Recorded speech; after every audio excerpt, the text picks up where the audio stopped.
ವಿಶ್ವಾಸವನ್ನು ಮೂಡಿಸುವುದಿಲ್ಲ.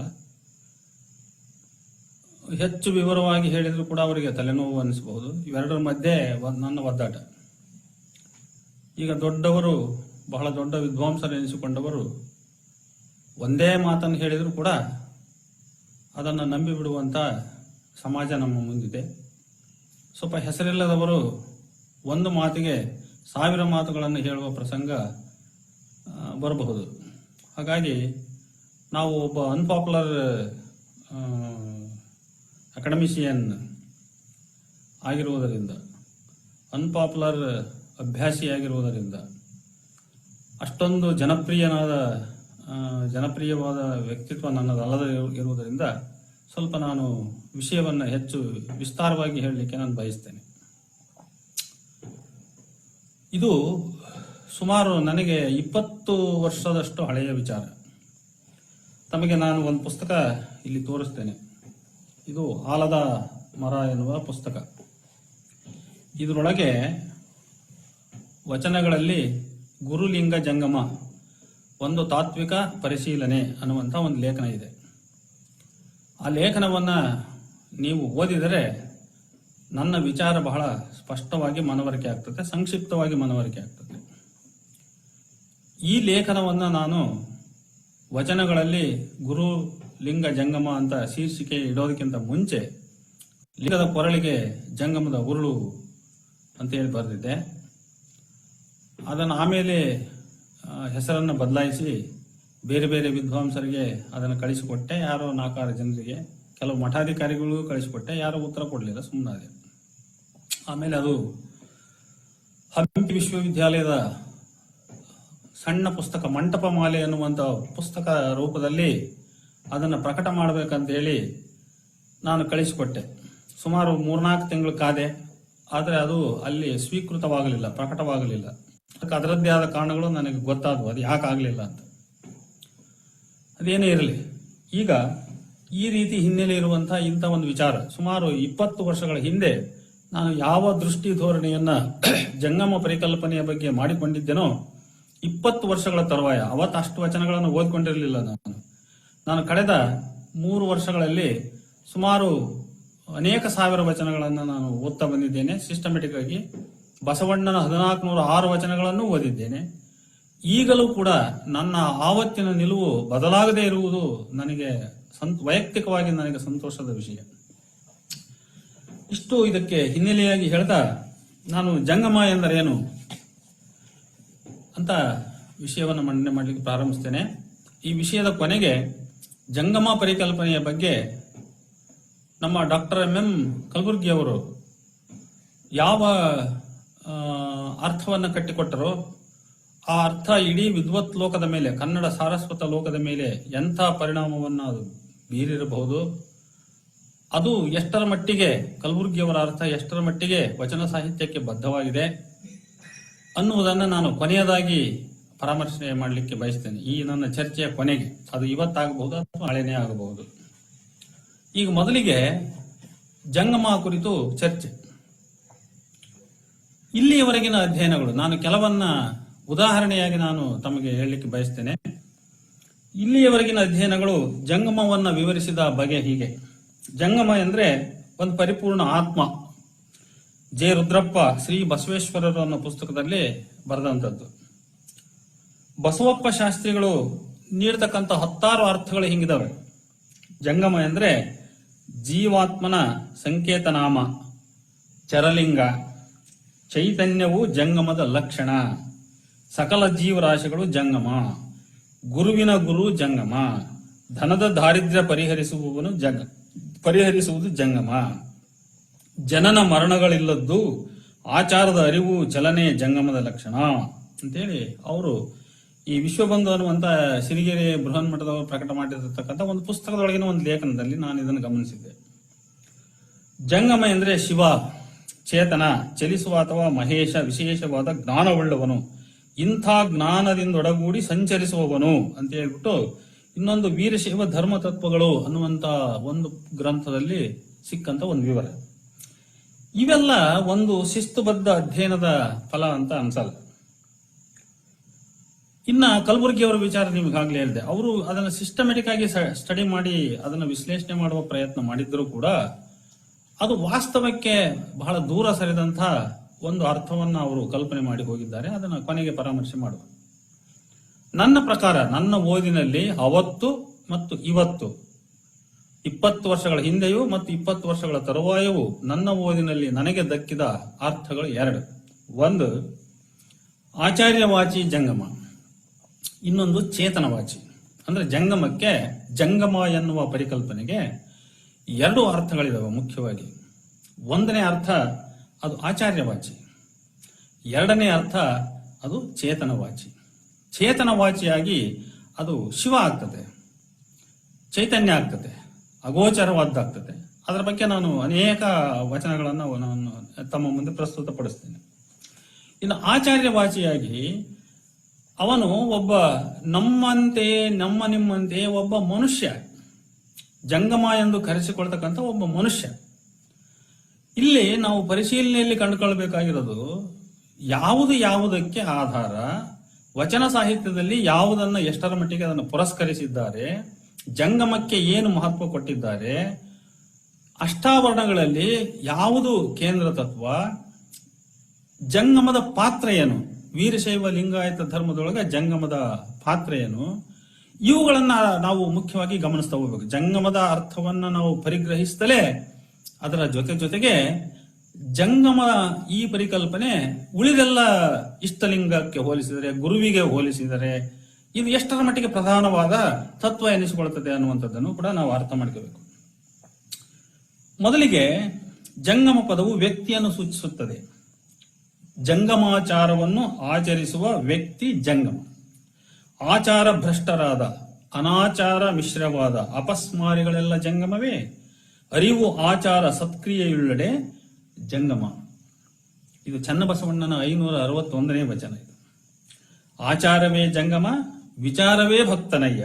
ಇಲ್ಲಿ ಆಚಾರ್ಯ ಅಲ್ಲ, ಆಚಾರಕ್ಕೆ ಮಹತ್ವವನ್ನು ಕೊಡ್ತಾನೆ. ಆ ಆಚಾರವನ್ನ ಆಚರಿಸುವ ವ್ಯಕ್ತಿ ಜಂಗಮ ಅಂತ ಅನಿಸ್ಕೊಳ್ತಾನೆ. ಜಂಗಮನಾಗಲು ಬೇಕಾದ ಅರ್ಹತೆಗಳೆಂದರೆ ವರ್ಗ, ವರ್ಣ, ಲಿಂಗಗಳಲ್ಲ, ಸದ್ಗುಣ, ಸದಾಚಾರ, ಸನ್ನಡತೆಗಳು. ಸಂಗಿಯಾದವನು, ಅಹಮ್ಮಳಿಯದವನು, ಪಾಶಮುಕ್ತನಲ್ಲದವನು, ಸ್ತ್ರೀ ಲಂಪಟನು, ಅಂತರಂಗ ಬಹಿರಂಗ ಶುದ್ಧವಿಲ್ಲದವನು, ಮಿಥ್ಯೆ ನುಡಿಯುವವನು ಜಂಗಮನಲ್ಲ. ಯಾವ ವ್ಯಕ್ತಿಗೆ ಈ ಎಲ್ಲ ಲಕ್ಷಣಗಳಿರ್ತವ ಅವನು ಜಂಗಮನಲ್ಲ. ಇವುದು ಗುಣದೋಷಗಳಿವೆ. ಜಂಗಮ ವ್ಯಕ್ತಿಯು ಸಕಾಯನಾಗಿದ್ದರೂ ಅಕಾಯ ಗುಣವುಳ್ಳವನಾಗಿರಬೇಕು. ಅವನು ಸಕಾಯ ನಿಜ, ನಿಮ್ಮಂತೆ ಶರೀರ ಉಳ್ಳಂತವನೇ. ಶರೀರ ಇದ್ದೂ ಕೂಡ ಶರೀರ ಗುಣಗಳನ್ನ ಹೊಂದಿಲ್ಲದೆ ಇರತಕ್ಕಂಥವನು, ಭೌತಿಕ ಆಕಾಂಕ್ಷೆಗಳನ್ನ ಹೊಂದಿಲ್ಲದೆ ಇರತಕ್ಕಂಥವನು ಜಂಗಮ. ಲಿಂಗದೊಳಗಣ ಬೀಜ ಜಂಗಮದಲ್ಲುತ್ಪತ್ತಿ, ಕಾಯಗುಣವಿಲ್ಲಾಗಿ ಸಂಸಾರ ಭಯವಿಲ್ಲ. ನೋಡಿ, ಜಂಗಮದ ಬಹಳ ಮುಖ್ಯವಾದ ಗುಣಲಕ್ಷಣ ಇದು. ಕಾಯಗುಣವಿಲ್ಲಾಗಿ ಸಂಸಾರ ಭಯವಿಲ್ಲ, ಅಂತರಂಗ ಶುದ್ಧಾತ್ಮನಾಗಿ ನಿಸ್ಸಂಗಿ ಜಂಗಮ. ಕೂಡಲ ಚನ್ನ ಸಂಗಮ ದೇವ. 467ನೇ ಚನ್ನಬಸವಣ್ಣನ ವಚನ ಇದು. ಯಾವುದೇ ಕುಲಜಾತಿಯ ವ್ಯಕ್ತಿ ತನ್ನ ಆಧ್ಯಾತ್ಮಿಕ ಜೀವನದಲ್ಲಿ ಈ ಎಲ್ಲ ಸದ್ಗುಣ ಸದಾಚಾರಗಳಿಂದ ಗಳಿಸಿಕೊಳ್ಳಬಹುದಾದ ಒಂದು ಸ್ಥಾನ, ಪದವಿ, ಏರಬಹುದಾದ ಒಂದು ಸ್ಥಳವೇ ಆಧ್ಯಾತ್ಮಿಕ ಔನ್ನತ್ಯವೇ ಜಂಗಮ. ಹೀಗೆ ಇದು ಕೆಲವೊಮ್ಮೆ ಸ್ಥಾನ, ಗುಣ, ಪರಿಶುದ್ಧತೆಯ ವಾಚಿ ಅನ್ನಿಸುತ್ತದಾದರೂ ಅವೆಲ್ಲವನ್ನೂ ವ್ಯಕ್ತಿಯಿಂದ ಬೇರ್ಪಡಿಸಿ ತಿಳಿಯುವುದು ಅಸಾಧ್ಯ. ಹಾಗೆಲ್ಲ ಕಾಣಿಸ್ಕೊಳ್ತತಿ. ಆದ್ರೆ ಅದನ್ನ ಆಚರಿಸುವ ಆ ಗುಣವನ್ನು ಉಳ್ಳಂತ ವ್ಯಕ್ತಿಯಿಂದ ಬೇರ್ಪಡಿಸಿ ಇದು ಜಂಗಮ ಅಂತ ಹೇಳಿ ನಾವು ಹೇಳಲಿಕ್ಕೆ ಬರಲ್ಲ. ಹಂಗಲ್ಲ.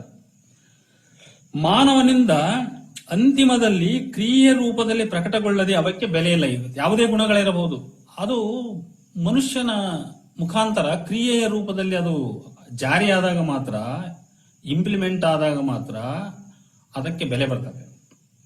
ಜಂಗಮನಾಗಲು ಗುರುದೀಕ್ಷೆ ಅವಶ್ಯಕ. ಜಂಗಮದ ಆತ್ಮದಲ್ಲಿ ಪಿಂಡ ಉತ್ಪತ್ತಿಯಾದಡೇನು, ದೀಕ್ಷಿತನಾಗದನ್ನಕ್ಕ ಜಂಗಮ ದೇವನಲ್ಲ ಅನ್ನುತ್ತದೆ 54ನೇ ಚನ್ನಬಸವಣ್ಣನ ವಚನ. ಕೆಳಜಾತಿಯಿಂದ ಬಂದಂತಹ ಜಂಗಮರನ್ನು ಅವತ್ತು ಸ್ವಲ್ಪ ಕೀಳಾಗಿ ನೋಡಿರ್ತಕ್ಕಂಥ ಸಾಧ್ಯತೆಗಳುಂಟು. ಅವತ್ತಿನ 12ನೇ ಶತಮಾನದಲ್ಲಿ ಇದನ್ನ ಶರಣರು ಬಹಳ ಚೆನ್ನಾಗಿ ಇದನ್ನ ಖಂಡನೆ ಮಾಡಿದ್ದಾರೆ. ಯಾಕಂದ್ರೆ ಜಂಗಮದಲ್ಲಿ ಜಾತಿಯನ್ನು ಅರಸಕೂಡುದು. ಶರಣ ಪ್ರತಿಪಾದಿತ ಜಂಗಮದ ಬಹಳ ಪ್ರಧಾನವಾದ ಲಕ್ಷಣ ಅಂತ ಹೇಳಿದ್ರೆ ಜಾತಿ ವಿರಹಿತ ಜಂಗಮ. ಜಂಗಮಕ್ಕೆ ವರ್ಣಾಶ್ರಮದ ನಂಟಿಲ್ಲ, ವರ್ಣಾಶ್ರಮ ವ್ಯವಸ್ಥೆಯ ನಂಟಿಲ್ಲ. ಆದ್ರಿಂದ ಜಾತಿ ವಿರಹಿತ, ಯಾವ ಜಾತಿ ಅವನು ಬೇಕಾದ್ರೆ ಅವನು ಜಂಗಮ ಆಗಬಹುದು. ಜಂಗಮದಲ್ಲಿ ಕುಲ ಉಂಟೆ? ಇಲ್ಲ. ಕುಲಂ ನಾಸ್ತಿ, ಛಲಂ ನಾಸ್ತಿ, ಫಲಂ ನಾಸ್ತಿ ಎಂದರು. ಹಾಗೆಯೇ ಅಂದಿನ ಸಮಾಜದ ಬೇರೆ ಬೇರೆ ವರ್ಗಗಳಿಗೆ ಅನುಗುಣವಾಗಿ ಬೇರೆ ಬೇರೆ ವರ್ಗ ಮೂಲದಿಂದ ಬಂದ ಜಂಗಮರು ಇದ್ದರೆಂದು ವಚನಗಳು ಸ್ಪಷ್ಟಪಡಿಸುತ್ತವೆ. ಷೋಡಶ ಕಳೆಯುಳ್ಳ ಜಂಗಮವ ರಾಜರು ಪೂಜಿಸುವರು, ವಿಷಯವುಳ್ಳ ಜಂಗಮವ ವೇಷಿಯರು ಪೂಜಿಸುವರು. ದುಡ್ಡಿದ್ದರನ್ನ, ವಿಷಯವುಳ್ಳ ಆಸೆ ಆಕಾಂಕ್ಷೆ ಈ ರೀತಿ ಉಳ್ಳಂತ ಜಂಗಮರನ್ನು ವೇಷಿಯರು ಪೂಜಿಸುವರು. ರಸವಿದ್ಯೆಯುಳ್ಳ ಜಂಗಮವ ಅಕ್ಕಸಾಲಿಯ ಪೂಜಿಸುವರು. ವೇಷವುಳ್ಳ ಜಂಗಮವ ಭಕ್ತರು ಪೂಜಿಸುವರು. ಜ್ಞಾನವುಳ್ಳ ಜಂಗಮ ಆರಿಗೂ ಕಾಣಬಾರದು ಕೂಡಲ ಚನ್ನ ಸಂಗಮ ದೇವ. ಈ ರೀತಿ ಅದೇ ರೀತಿ ಹುಟ್ಟು ತೊಟ್ಟು ಪೂಜ್ಯನಾಗಿ ಬಂದ ಜಂಗಮ ವಿಶೇಷವೆಂದು, ಕಂತೆ ಬಂತೆಯ ಜಂಗಮ ಬಂದರೆ ಹೀನನೆಂದು ಕಂಡೆನಾದಡೆ ಪಂಚಮಹಾಪಾತಕ ಅಂತ ಹೇಳಿದ್ರು. ಅಂದ್ರೆ ಜಂಗಮರಲ್ಲಿ ಯಾವತ್ತು ಭಕ್ತರ ಭೇದ ಮಾಡಬಾರದು. ಇವನು ಶ್ರೇಷ್ಠ, ಇವನು ಕನಿಷ್ಠ ಅನ್ನುವಂತ ಭೇದವನ್ನು ಮಾಡಬಾರದು.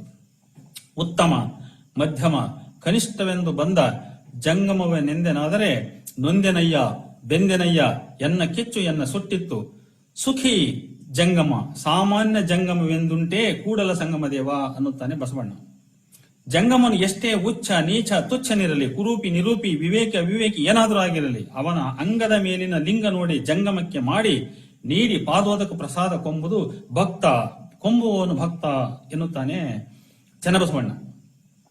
ಕೆಳಜಾತಿಯಿಂದ ಬಂದು ಪಂಚಮಕಾರ ಸೇವನೆಗಳನ್ನು ಬಿಡದ ಜಂಗಮರನ್ನು ಸೊಣಗ, ಕತ್ತೆ, ಕೋಳಿಗಿಂದ ಅತ್ತತ್ತ ಕಡೆ ಎಂದು ಶರಣರು ನಿಂದಿಸಿರುವುದುಂಟು. ಕೊನೆಯದಾಗಿ ಜಂಗಮವು ಒಂದು ಧರ್ಮ ವೃತ್ತಿ. ಇದನ್ನ ನಾವು ಬಹಳ ಚೆನ್ನಾಗಿ ಅರ್ಥ ಮಾಡಿ. ಇದೊಂದು ಧರ್ಮ ವೃತ್ತಿ. ಇದು ಊರೂರು ಅಲೆಯುತ್ತಾ ಭಿಕ್ಷಾಟನೆ ಮಾಡುತ್ತಾ ಶಿವಧರ್ಮ ಸಾರುತ್ತಾ ಶಿವಜಾಗೃತಿ ಉಂಟು ಮಾಡುವುದು ಅವನ ಮುಖ್ಯವಾದ ಕೆಲಸ. ಕಾಪಾಲಿಗಳು ಮೂಲತಃ ದ್ರಾವಿಡ ಸಂಪ್ರದಾಯದ ಜಂಗಮರು. ನಾವಿಲ್ಲಿ ಅರ್ಥ ಮಾಡ್ಕೋಬೇಕು. ಜಂಗಮರು ಅಂದ್ರೆ ಇವತ್ತು ಕೇವಲ ಕಾವಿದೊಟ್ಟವರು, ಮಠದಲ್ಲಿ ಕುಳಿತವರು, ಈ ರೀತಿ ಸವರ್ಣೀಯ ಜಗತ್ತಿಗಷ್ಟೇ ಮೀಸಲಾದಂತ ಅನ್ನುವಂತ ತಪ್ಪು ಕಲ್ಪನೆ ಇವತ್ತಿದೆ. ಆದ್ರೆ 12ನೇ ಶತಮಾನ ಅಥವಾ ಅದಕ್ಕಿಂತ ಹಿಂದಿನಿಂದಲೂ ಇಲ್ಲ.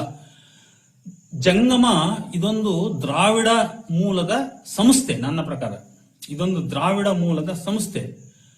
ಅದರ ಒಂದು ಸ್ಪಷ್ಟ ಉದಾಹರಣೆಯಾಗಿ ಕಾಪಾಲಿಕರನ್ನ ಮತ್ತು ನಾಥರನ್ನೆಲ್ಲ ತೆಗೆದುಕೊಳ್ಳಬಹುದು. ಬಹುಶಃ ಅವರೆಲ್ಲರೂ ಜಂಗಮರೇ. ಅವರು ಜಂಗಮರು. ಶಿವ ಒಬ್ಬ ಕಾಪಾಲಿ ನೋಡಿ. ಮೂಲತಃ ಶಿವನ ರೂಪ ಇರದೆ ಜಂಗಮ ರೂಪದಲ್ಲಿ ಅವನು ಕುರೂಪಿಯಾಗಿರ್ತಾನೆ, ಅಜ್ಜನಾಗಿ ಬರ್ತಾನೆ, ಇನ್ನು ಮಾದಿಗನಾಗಿ ದನ ಹೊತ್ಕೊಂಡು ಬರ್ತಾನೆ. ಇದೆಲ್ಲ ಶಿವನ ಜಂಗಮಾವತಾರದಲ್ಲಿ ಅವನು ಬೇರೆ ಬೇರೆ ರೀತಿಯಲ್ಲಿ ಕಾಣಿಸಿಕೊಳ್ತಾನೆ. ಶಿವನ ಶೂದ್ರ ಕಾಪಾಲಿ ಜಂಗಮಾವತಾರದ ಪ್ರಧಾನ ಚಿತ್ರಣವು ಶೈವ ವೀರಶೈವ ಸಾಹಿತ್ಯದಲ್ಲಿ ವೈದಿಕರ ಪ್ರಭಾವದಲ್ಲೂ ಉಳಿದಿರತಕ್ಕಂಥದ್ದು ನಮ್ಮ ಅದೃಷ್ಟ. ಆದರೆ ರಾತ್ಯ ವೈದಿಕ ಕಾಳಾಮುಖರಿಂದ ಈ ಕಾಪಾಲಿ ಸಂಪ್ರದಾಯ ಖಂಡನೆಗೊಳಗಾಗಿರುವುದು ಕೂಡ ಸ್ಪಷ್ಟವಿದೆ. ಇದರಲ್ಲಿ ಸಾಹಿತ್ಯದಲ್ಲಿ ಏನಾಗ್ತದೆ ಅಂತ ಹೇಳಿದ್ರೆ, ಈ ಕಾಪಾಲಿಕರನ್ನ ಖಂಡನೆ ಮಾಡ್ತಾರೆ, ಅವ್ರನ್ನ ತಿರಸ್ಕಾರ ಮಾಡ್ತಾರೆ. ಅಂದ್ರೆ ಜಂಗಮ ಸಂಸ್ಥೆಯೊಳಗೆ ಈ ರೀತಿ ಅತಿಮಾರ್ಗಿಕ ಆಚರಣೆಗಳನ್ನ ಉಳ್ಳಂತ ಜಂಗಮರು ಸಾತ್ವಿಕ ಆಚಾರವನ್ನು ಅನುಸರಿಸಿಕೊಂಡು ಹೋಗುವಂತ ಜಂಗಮರಿಂದ ತಿರಸ್ಕರಿಸಲ್ಪಟ್ರು ಮತ್ತು ಖಂಡಿಸಲ್ಪಟ್ರು ಅವರು. ಇದನ್ನ ಅರ್ಥ ಮಾಡ್ಕೋಬೇಕು. ಇದು ಒಂದು. ಇದನ್ನ ನಾನು ವಿಸ್ತಾರವಾಗಿ ಈಗ ಮುಂದಿನ ಚರ್ಚೆಯಲ್ಲಿ ಹೋಗ್ತೇನೆ. ಬಸವಣ್ಣನ ವಚನಗಳಿಗೆ ಪ್ರಧಾನವಾಗಿ ನಾನು ಇಂಪಾರ್ಟೆನ್ಸ್ ಕೊಟ್ಟು ಅಲ್ಲಿ ಚರ್ಚೆಯನ್ನು ಮಾಡ್ತೇನೆ. ಇನ್ನು ಚೇತನವಾಚಿ ಜಂಗಮ. ಚೇತನವಾಚಿ ಜಂಗಮ ಅಂದ್ರೆ ಅದು ಶಿವ. ಬಹಳ ಮುಖ್ಯವಾಗಿ ಅದು ಶಿವ, ಅದು ಅಮೂರ್ತ. ಇಲ್ಲಿ ನಾನು ಅಮೂರ್ತ ಚೇತನ ಜಂಗಮ ಮರಹಿಂದಲಾದ ಕುರುಹಿನ ಕಾಯವ ಧರಿಸಿಕೊಂಡು ಬಂದಡೆ ಅದು ಎನಗೆ ಕುಂದಲ್ಲ ನೋಡು ದೇವ. ನಿಮ್ಮ ಲೀಲೆಯಿಂದ ಹಿಂದಾರು ಜನ್ಮದಲ್ಲಿ ಬಂದಡೆ ಅದು ನಿಮ್ಮ ಜಂಗಮ ಭಕ್ತಿಯಿಂದ ಕಳೆದೆ ನೋಡಯ್ಯ. ಕಾಯವಿಲ್ಲದ ಜಂಗಮಕ್ಕೆ ಪ್ರಾಣವಿಲ್ಲದ ಮಾಟ. ಇಲ್ಲಿ ಹೇಳ್ತಾನೆ ಜಂಗಮದ ಚೈತನ್ಯ ಲಕ್ಷಣ ಸ್ವರೂಪ ಹೆಂಗ್ ಬರ್ತತೆ ಅಂತ ಹೇಳಿದ್ರೆ, ಕಾಯವಿಲ್ಲದ ಜಂಗಮಕ್ಕೆ ಪ್ರಾಣವಿಲ್ಲದ ಮಾಟ. ಜಂಗಮಕ್ಕೆ ಕಾಯವಿಲ್ಲದ ಜಂಗಮ.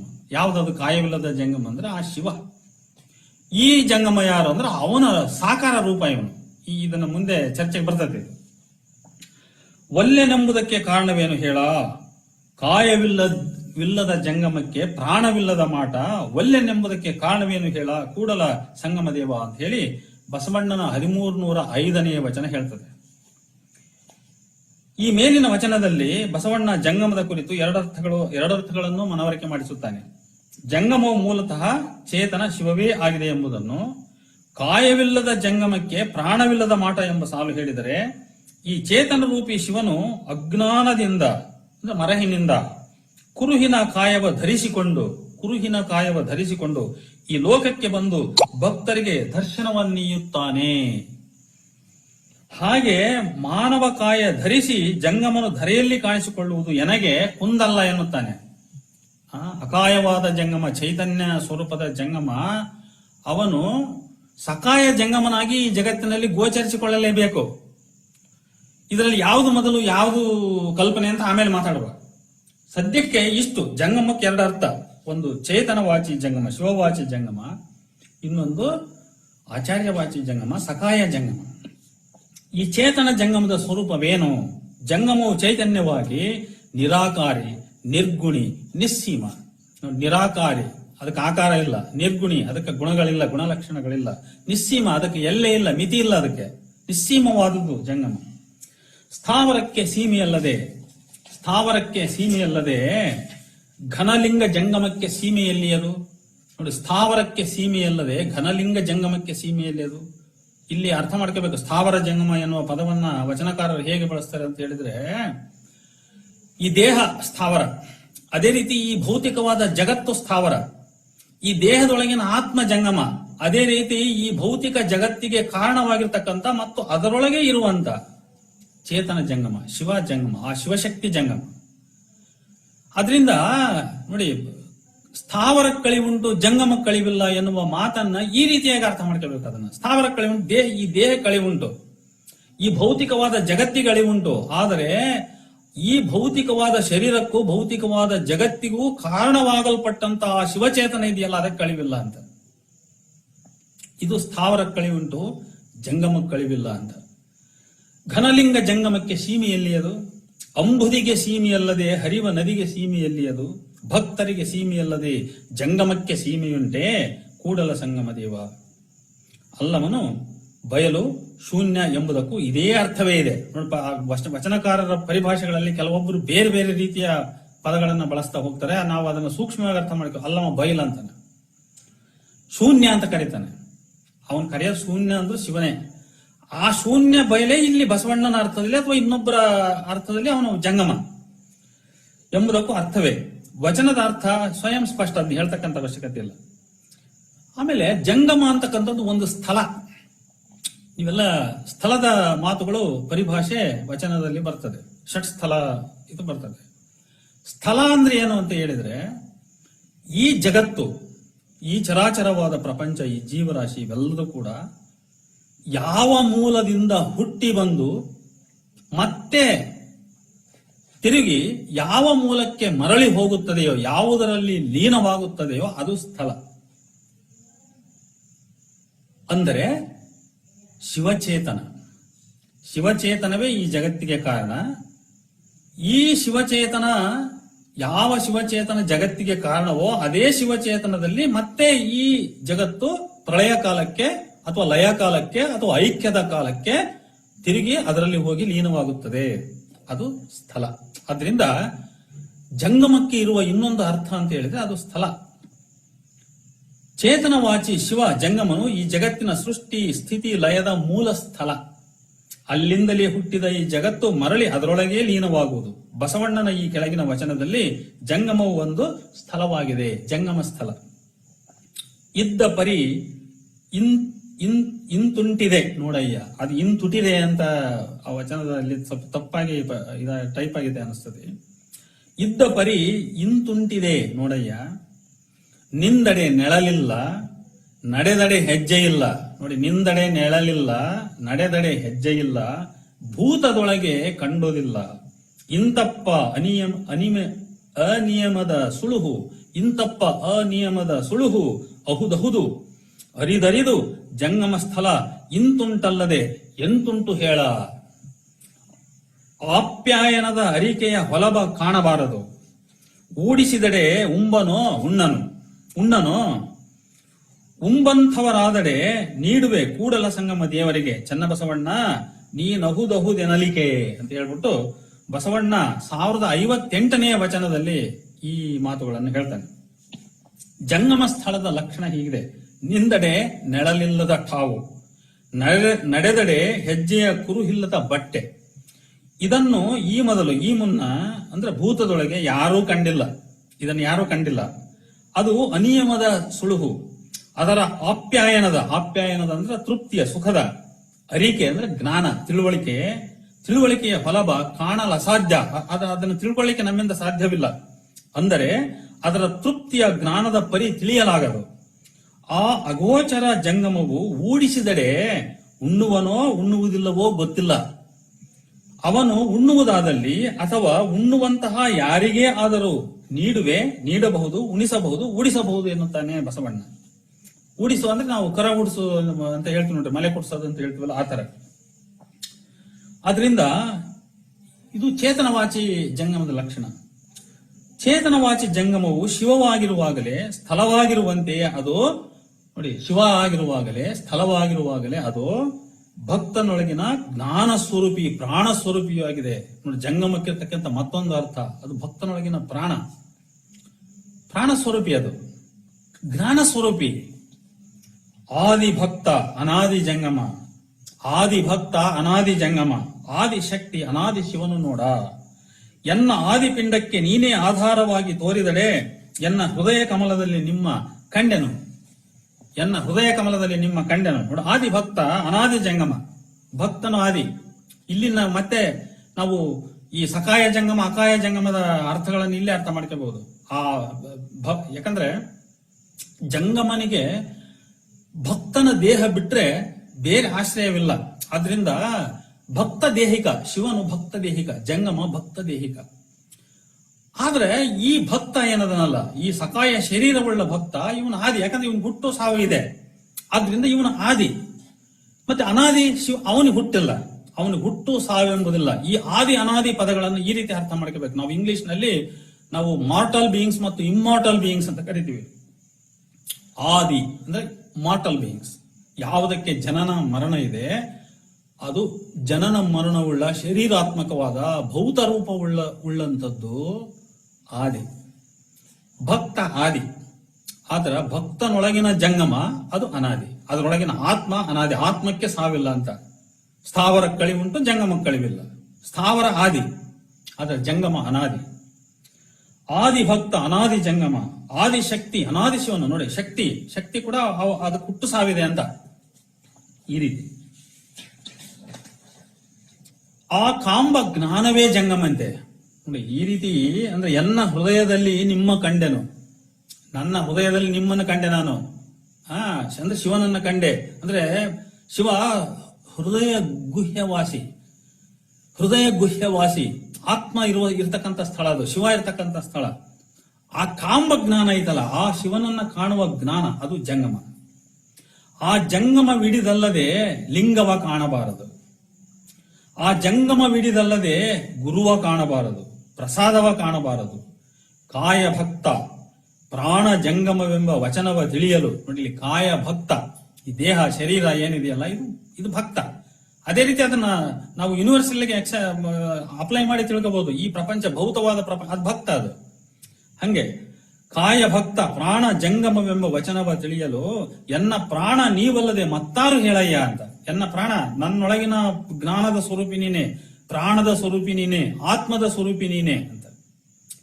ನೋಡಿ, ಇದು ಉಪನಿಷತ್ ತತ್ವಜ್ಞಾನದ ಅರಿವಿಲ್ಲದೆ ಈ ಅರ್ಥಗಳನ್ನ ಇಂಟರ್ಪ್ರಿಟೇಷನ್ ಮಾಡ್ತಕ್ಕಂಥದ್ದು ತುಂಬಾ ಕಷ್ಟ. ಉಪನಿಷತ್ತನ್ನು ಚೆನ್ನಾಗಿ ಓದಿ, ಉಪನಿಷತ್ತಿನೊಳಗಿನ ಆತ್ಮ, ಈ ಜಗತ್ತಿನ ತತ್ವವನ್ನು ನಾವು ಚೆನ್ನಾಗಿ ಅರ್ಥ ಮಾಡ್ಕೊಂಡಾಗ ಇವು ಸ್ಪಷ್ಟವಾಗಿ ನಮ್ಮ ಮನಸ್ಸಿಗೆ ಬರ್ತವೆ. ಜಗತ್ತು ಮನುಷ್ಯನ ಮೂಲದಿಂದಲೇ ಹುಟ್ಟಿದೆ ಅಂತ, ಇದು ಉಪನಿಷತ್ತಿನ ವಾದ. ನಮ್ಮೊಳಗಿನ ಆತ್ಮದಿಂದಲೇ ಹುಟ್ಕೊಂಡಿದೆ ಅಂತ. ಹಾಗಾಗಿ ಪರಮಾತ್ಮ ಮತ್ತು ಜೀವಾತ್ಮ ಎರಡು ಒಂದೇ ಅನ್ನುವಂತಹ ಕಲ್ಪನೆ ವೀರಶೈವ ಲಿಂಗಾಯತ ಧರ್ಮ ತತ್ವದೊಳಗೆ ಬಂತು. ಅದಕ್ಕೆ ಅವರು ಸ್ಥಳಗಳನ್ನ ಸೃಷ್ಟಿ ಮಾಡಿ ಹೇಳಿದ್ರು. ಏನಂತ ಹೇಳಿದ್ರೆ, ಮೊದಲಿಗೆ ಅತ್ಯಾರಂಭದಲ್ಲಿ ಭಕ್ತ ಸ್ಥಳದಲ್ಲಿ ಭಕ್ತನಿಗೆ ಇವೆರಡು ಭಿನ್ನ ಅಂತ ಒಂದು ಜ್ಞಾನ ಇರ್ತದೆ, ಅದು ಅಜ್ಞಾನ. ಅದು ಏನು ಭಿನ್ನ? ಜೀವಾತ್ಮ ಬೇರೆ, ಪರಮಾತ್ಮ ಬೇರೆ ಅಂತ. ಆದ್ರೆ ಅದು ಐಕ್ಯ ಸ್ಥಳಕ್ಕೆ ಹೋದಾಗ ನಾನು ನೀನು ಒಂದೇ ಅನ್ನುವಂತ ಭಾವನೆ ಮೂಡ್ತದೆ. ಅವನ ಐಕ್ಯ ಸ್ಥಳಿ ಅಂತ ಆ ವಿವರಕ್ಕೆ ಹೋಗೋದು ಬೇಡ. ಆ ಜಂಗಮವಿಡಿದಲ್ಲದೆ ಲಿಂಗವ ಕಾಣಬಾರದು, ಗುರುವ ಕಾಣಬಾರದು, ಪ್ರಸಾದವ ಕಾಣಬಾರದು. ಕಾಯ ಭಕ್ತ ಪ್ರಾಣ ಜಂಗಮವೆಂಬ ವಚನವ ತಿಳಿಯಲು ಎನ್ನ ಪ್ರಾಣ ನೀವಲ್ಲದೆ ಮತ್ತಾರು ಹೇಳಯ್ಯ. ಇದು ಕಾರಣ ನಿಮ್ಮ ಘನವ ಕಿರಿದು ಮಾಡಿ ಎನ್ನದೊಂದು ಘನವ ಮಾಡಿ ನುಡಿವಿರಿ ಕೂಡಲ ಸಂಗಮ ದೇವಾ ಅಂತ ಹೇಳ್ತಾನೆ ಬಸವಣ್ಣ. 1040ನೇ ವಚನ. ಈ ಮೇಲಿನ ವಚನವು ಜಂಗಮದ ಬಹಳ ಸೂಕ್ಷ್ಮ ಒಳನೋಟವನ್ನು ನೀಡುತ್ತದೆ. ಜಂಗಮನಾದ ಶಿವನು ಅನಾದಿ, ಅರ್ಥಾತ್ ಹುಟ್ಟು ಸಾವುಗಳಿಲ್ಲದ ಜಗದ ಉಳಿದೆಲ್ಲ ಆದಿಗಳಿಗೆ, ಅಂದ್ರೆ ಜನನ ಮರಣವುಳ್ಳ, ಹುಟ್ಟು ನಾಶವುಳ್ಳಂತ ಪ್ರತಿಯೊಂದಕ್ಕೂ ಕಾರಣವಾದ ಸ್ಥಳ. ಬಸವಣ್ಣ ಮಾತ್ರ ಬೇಕೆ, ಮಾನವರೂಪಿ ಭಕ್ತರೆಲ್ಲರೂ ಆದಿ. ಈ ಎಲ್ಲ ಆದಿಗಳಿಗೆ ಆ ಅನಾದಿ ಜಂಗಮ ಶಿವವೇ ಆಧಾರ. ಹೀಗೆ ಆದಿಗಳಿಗೆ, ಭಕ್ತಕಾಯ ಜೀವಿಗಳಿಗೆ ಆಧಾರವಾಗಿ ಆ ಅನಾದಿ ಜಂಗಮವು ಶಿವವು ತೋರಿದಾಗ ಆ ಜಂಗಮ ರೂಪವನ್ನು ತನ್ನ ಹೃದಯ ಕಮಲದೊಳಗೆ ತನಗೆ ದರ್ಶಿಸುವ ಜ್ಞಾನವೂ ಸಹ ಜಂಗಮವೇ ಎಂದು ಹೇಳುತ್ತಾನೆ ಬಸವಣ್ಣ.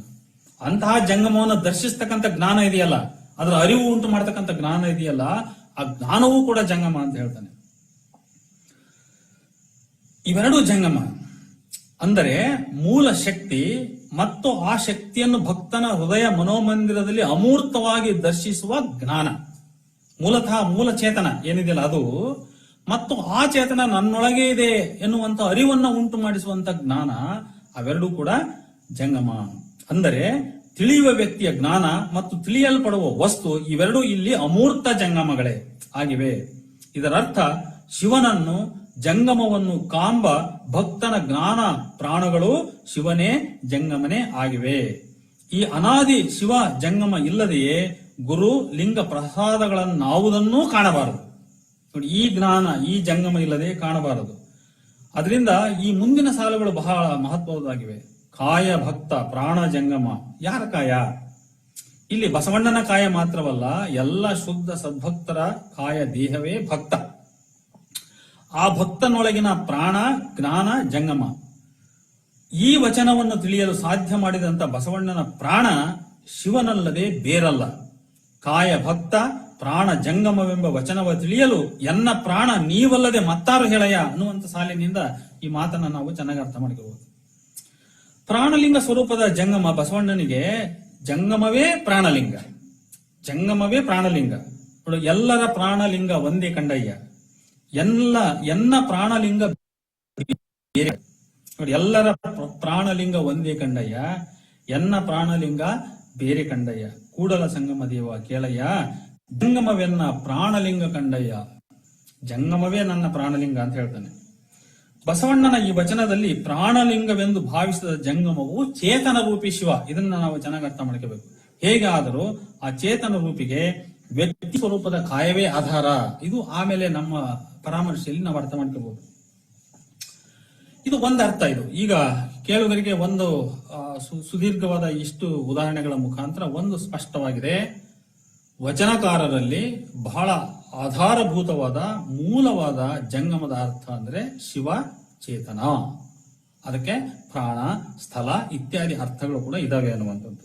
ಈಗ ಎರಡನೇದು ಅವತಾರವಾಚಿ ಜಂಗಮಕ್ಕೆ ಹೋಗೋಣ. ಚೇತನ ಸ್ವರೂಪಿ ಶಿವನು ಜಗತ್ತಿನಲ್ಲಿ ಗುರು ಲಿಂಗ ಈ ಎರಡು ರೂಪಕ್ಕಿಂತ ಹೆಚ್ಚಾಗಿ ಜಂಗಮ ರೂಪದಲ್ಲಿ ಅವತರಿಸುತ್ತಾನೆ. ಇದನ್ನು ನಾವು ವೀರಶೈವ ಧರ್ಮ ತತ್ವಗಳನ್ನು ಅರ್ಥ ಮಾಡಿಕೊಳ್ಳುವಾಗ ತಿಳ್ಕೋಬೇಕು. ಅದರಲ್ಲೂ ಎಸ್ಪೆಷಲಿ ಬಸವಣ್ಣನ ವಚನಗಳಲ್ಲಿ ಮತ್ತು ಇತರೆ ಶರಣರ ವಚನಗಳಲ್ಲಿ ಗುರುವಿಗೆ ಸ್ಥಾನ ಇಲ್ಲ. ವಚನ ಸಾಹಿತ್ಯದಲ್ಲಿ ಗುರು ಅಮುಖ್ಯ. ನಾನು ನನ್ನ ವಾದವನ್ನು ಮಂಡನೆ ಮಾಡಿದ್ದೇನೆ, ಅದನ್ನ ಆಮೇಲೆ ನಾನು ಹೇಳ್ತೇನೆ. ಏನಂತ ಹೇಳಿದ್ರೆ, ಗುರುವ ಶಿವನೆಂಬರು, ಗುರುವು ಶಿವನಲ್ಲ. ಲಿಂಗ ಶಿವನೆಂಬರು, ಲಿಂಗ ಶಿವನಲ್ಲ. ಮತ್ತೆ ಯಾರ ಶಿವ ಹಂಗ ಅಂತ ಹೇಳಿದ್ರೆ, ಜಂಗಮ ಶಿವನೆಂಬರು, ಜಂಗಮನೂ ಶಿವನಲ್ಲ. ಮತ್ತೆ ಯಾರ ಶಿವ? ಆ ಜಂಗಮಕ್ಕೆ ಮೂಲ ಕಾರಣಕರ್ತನಾಗಿರ್ತಕ್ಕಂಥ ಈ ಜಗಜ್ಜಂಗಮದನಲ್ಲ, ಅವನೇ ಶಿವ ಅಂತ. ಅಂತಿಮವಾಗಿ ಇದು ಭೌತವಾದದ ಪರಾಮರ್ಶೆಯಲ್ಲಿ ನಾವು ವಚನಗಳನ್ನು ಅತ್ಯಂತ ಹೊರಗೆ ಹಚ್ಚಿ ಅರ್ಥ ಮಾಡ್ಕೊಂತ ಬಂದಾಗ ಸಿಗ್ತಕ್ಕಂಥ ಸತ್ಯ ಇದೆ. ಮೊದಲು ಮೇಲ್ಪದರದಲ್ಲಿ ಇವನು ಗುರು ಶಿವನ ಸ್ವರೂಪಿ ಅಂತ ಹೇಳಿ ಅರ್ಥ ಬರ್ತದೆ. ಆದ್ರೆ ಗುರುನೂ ಶಿವನಲ್ಲ. ಮತ್ತೆ ಯಾರು ಶಿವ? ಲಿಂಗ ಶಿವನೇ. ಇನ್ನು ಅಲ್ಲಿ ಸಿಕ್ತದ ಅರ್ಥ. ಲಿಂಗ ಅಂದ್ರೆ ಶಿವನ ಸಾಕಾರ ರೂಪ ಅಂತ, ಆದ್ರೆ ಲಿಂಗವು ಶಿವನಲ್ಲ. ಮತ್ತೆ ಯಾರು? ಜಂಗಮ ಶಿವ. ಜಂಗಮ ಶಿವ ಅಂತ ಒಂದು ನೆಲೆಯಲ್ಲಿ ಅರ್ಥ ಸಿಗ್ತದೆ, ಆದ್ರೆ ಅದನ್ನ ನಾವು ಭೌತವಾದದ ಹಿನ್ನೆಲೆಯಲ್ಲಿ ಪರಾಮರ್ಶೆ ಮಾಡಿದಾಗ ಆ ಜಂಗಮ ಶಿವ ಅಲ್ಲ, ಈ ಜಗಜ್ಜಂಗಮ ಅದನ್ನು ಇವನೇ ಶಿವ ಅನ್ನೋದು ನಮಗೆ ಮನವರಿ ಆಗ್ತದೆ. ಅದು ಪರಾಮರ್ಶೆ. ಅದು ಆಮೇಲೆ. ಈಗ ಸದ್ಯಕ್ಕೆ ನಾವು ಅರ್ಥ ಮಾಡ್ಕೋಬೇಕು, ವಚನ ಸಾಹಿತ್ಯದಲ್ಲಿ ಗುರುವಿಗೆ ಪ್ರಾಮುಖ್ಯವಿಲ್ಲ. ತಾಂತ್ರಿಕ ಸಾಹಿತ್ಯದಲ್ಲಿ, ತಾಂತ್ರಿಕ ಪರಂಪರೆಯಲ್ಲಿ ಗುರು ಮುಖ್ಯವಾದವನು, ವೈದಿಕ ಪರಂಪರೆಯಲ್ಲಿಯೂ ಕೂಡ ಗುರು ಮುಖ್ಯವಾದವನು. ಆದರೆ ಲಿಂಗಾಯತ ವೀರಶೈವ ಧರ್ಮ ಪರಂಪರೆಯಲ್ಲಿ ಮಾತ್ರ ಗುರುವಿಗೆ ಅಷ್ಟೊಂದು ಮಹತ್ವದ ಸ್ಥಾನವಿಲ್ಲ. ತಾತ್ವಿಕವಾಗಿ ಜಂಗಮನೇ ಶ್ರೇಷ್ಠ, ಜಂಗಮಕ್ಕೆ ಹೆಚ್ಚಿನ ಸ್ಥಾನ. ಇದನ್ನ ನೀವು ವಚನ ಸಾಹಿತ್ಯವನ್ನು ಸೂಕ್ಷ್ಮವಾಗಿ ಓದಿದ ಎಲ್ಲರಿಗೂ ಮನವರಿಕೆ ಆಗ್ತದೆ. ಈ ಎರಡೂ ರೂಪಕ್ಕಿಂತ ಹೆಚ್ಚಾಗಿ ಜಂಗಮ ರೂಪದಲ್ಲಿ, ಯಾಕಂದ್ರೆ ಶಿವ ಅವತರಿಸದೆ ಜಂಗಮ ರೂಪದಲ್ಲಿ ಹೆಚ್ಚಾಗಿ, ಅವನು ಗುರುವಾಗಿ ದೀಕ್ಷೆ ನೀಡಿ ಜಗದ ಮಲತ್ರಯಗಳ ನಾಶ ಮಾಡಿ ಭವತ್ವ ಕಳೆದು ಪರಿಶುದ್ಧಗೊಳಿಸಿ ಆಚಾರ್ಯನೆನಿಸಿಕೊಳ್ಳುತ್ತಾನೆ. ಇದನ್ನು ಶಿವನ ಆಚಾರ್ಯ ಕ್ರಿಯಾ ಭೇದ ಎನ್ನಬಹುದು. ಈ ಗುರುರೂಪಿ ಶಿವ, ಶಿವರೂಪಿ ಗುರು ಓರ್ವ ಆಚಾರ್ಯ ಪುರುಷ. ಅದೇ ಶಿವನು ಕುರುಹಾಗಿ ಪೂಜೆಗೊಂಡು ಲಿಂಗವೆನಿಸಿಕೊಳ್ಳುತ್ತಾನೆ. ಒಂದು ಕುರುಹಾಗಿ ಪೂಜೆಗೊಂಡು ಲಿಂಗವೆನಿಸಿಕೊಳ್ಳುತ್ತಾನೆ. ಅದೇ ಶಿವನು ಭಕ್ತರ ಮನೆ ಮನೆ ತಿರುಗಿ ಭಿಕ್ಷೆ ಬೇಡಿ ಅವರನ್ನು ವಿಧ ವಿಧವಾಗಿ ಅರೆದು ಒರೆದು ಪರೀಕ್ಷಿಸಿ ನೋಡಿ ಜಂಗಮನೆನಿಸಿಕೊಳ್ಳುತ್ತಾನೆ. ಹಿಂಗೆ ಗುರು ಮತ್ತು ಜಂಗಮ, ಲಿಂಗ, ಈ ಮೂರಕ್ಕೂ ಇರುವ ಭೇದವನ್ನ ಅರ್ಥ ಮಾಡ್ಕೋಬಹುದು. ಲಿಂಗ ಅದೊಂದು ಪೂಜ್ಯ ವಸ್ತು. ಗುರು ದೀಕ್ಷೆ ಕೊಟ್ಟು ಅವನ ಮಲತ್ರಯಗಳನ್ನ ಕಳೆದು ಅವನನ್ನ ಸದ್ಭಕ್ತನನ್ನಾಗಿ ಮಾಡತಕ್ಕಂಥ ಒಬ್ಬ ಆಚಾರ್ಯ ಪುರುಷ ಅವನು. ಈ ಬ್ರಾಹ್ಮಣ ಪರಂಪರೆಯಲ್ಲಿ ಆಚಾರ್ಯ ಅಂತ ನೋಡ್ರಿ, ಆತರ ಆಚಾರ್ಯ ಪುರುಷ ಅವನು ಗುರು. ಆದರೆ ಇವನು ಸ್ವತಃ ಶಿವನ ಅವತಾರಿಯಾಗಿ ಭಕ್ತರ ಮನೆ ಮನೆಗಳಿಗೆ ತಿರುಗಿ ಭಕ್ತರನ್ನ ಅರೆದು ಒರೆದು ಪರೀಕ್ಷಿಸುವಂತ ವ್ಯಕ್ತಿ ಅವನು. ಯಾರೋ ಜಂಗಮ. ಇದು ಶಿವನ ಸಾಕಾರ ರೂಪ. ಈ ಜಂಗಮ ರೂಪ ಶಿವನೇ, ಶಿವವೇಷದ ಜಂಗಮನೇ ಅವತಾರ ಪುರುಷ. ಈ ಅವತಾರ ಪುರುಷ ಜಂಗಮದ ಕುರಿತು ಬಸವಣ್ಣನ ಅನೇಕ ವಚನಗಳನ್ನು ನಾವು ಇಲ್ಲಿ ವಿಶ್ಲೇಷಣೆಗೆ ಗುರಿಪಡಿಸಿದ್ದೇನೆ.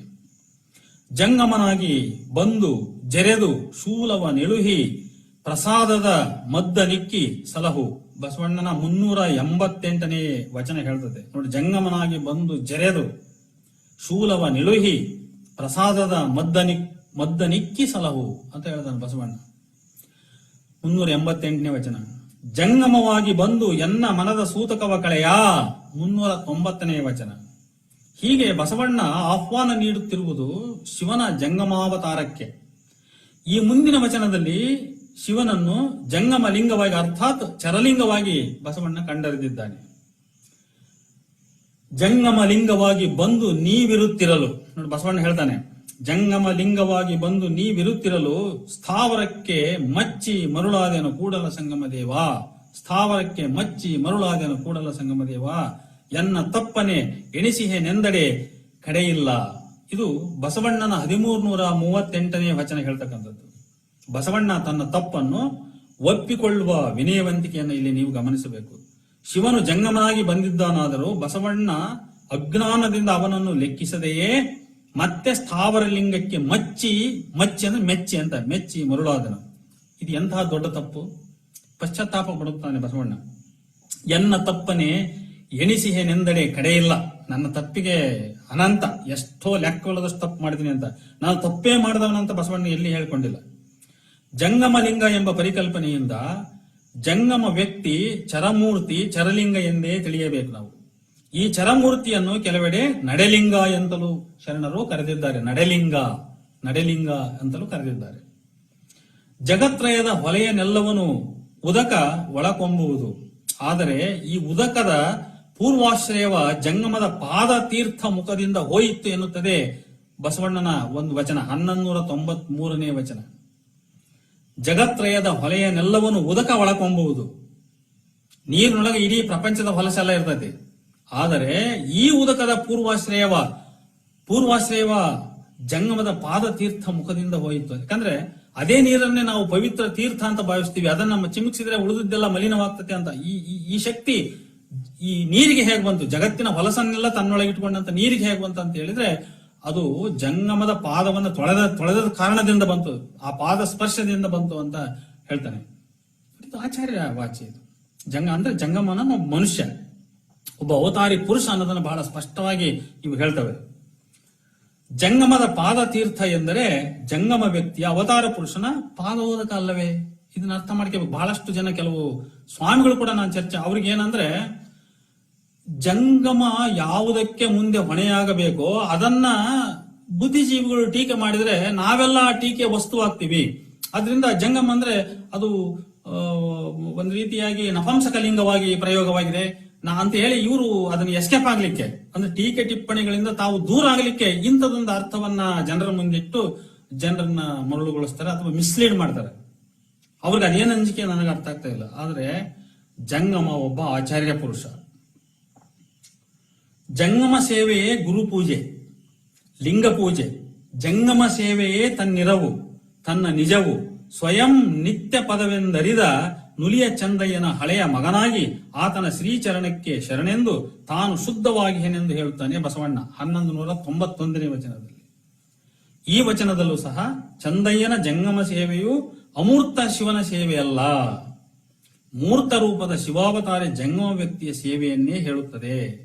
ಬಸವಣ್ಣ ಇನ್ನೊಂದು ವಚನದಲ್ಲಿ ತಾನು ಜಂಗಮ ಮುಖದಲ್ಲಿ ಬದುಕಿರುವುದಾಗಿ ಹೇಳಿಕೊಂಡಿದ್ದಾನೆ.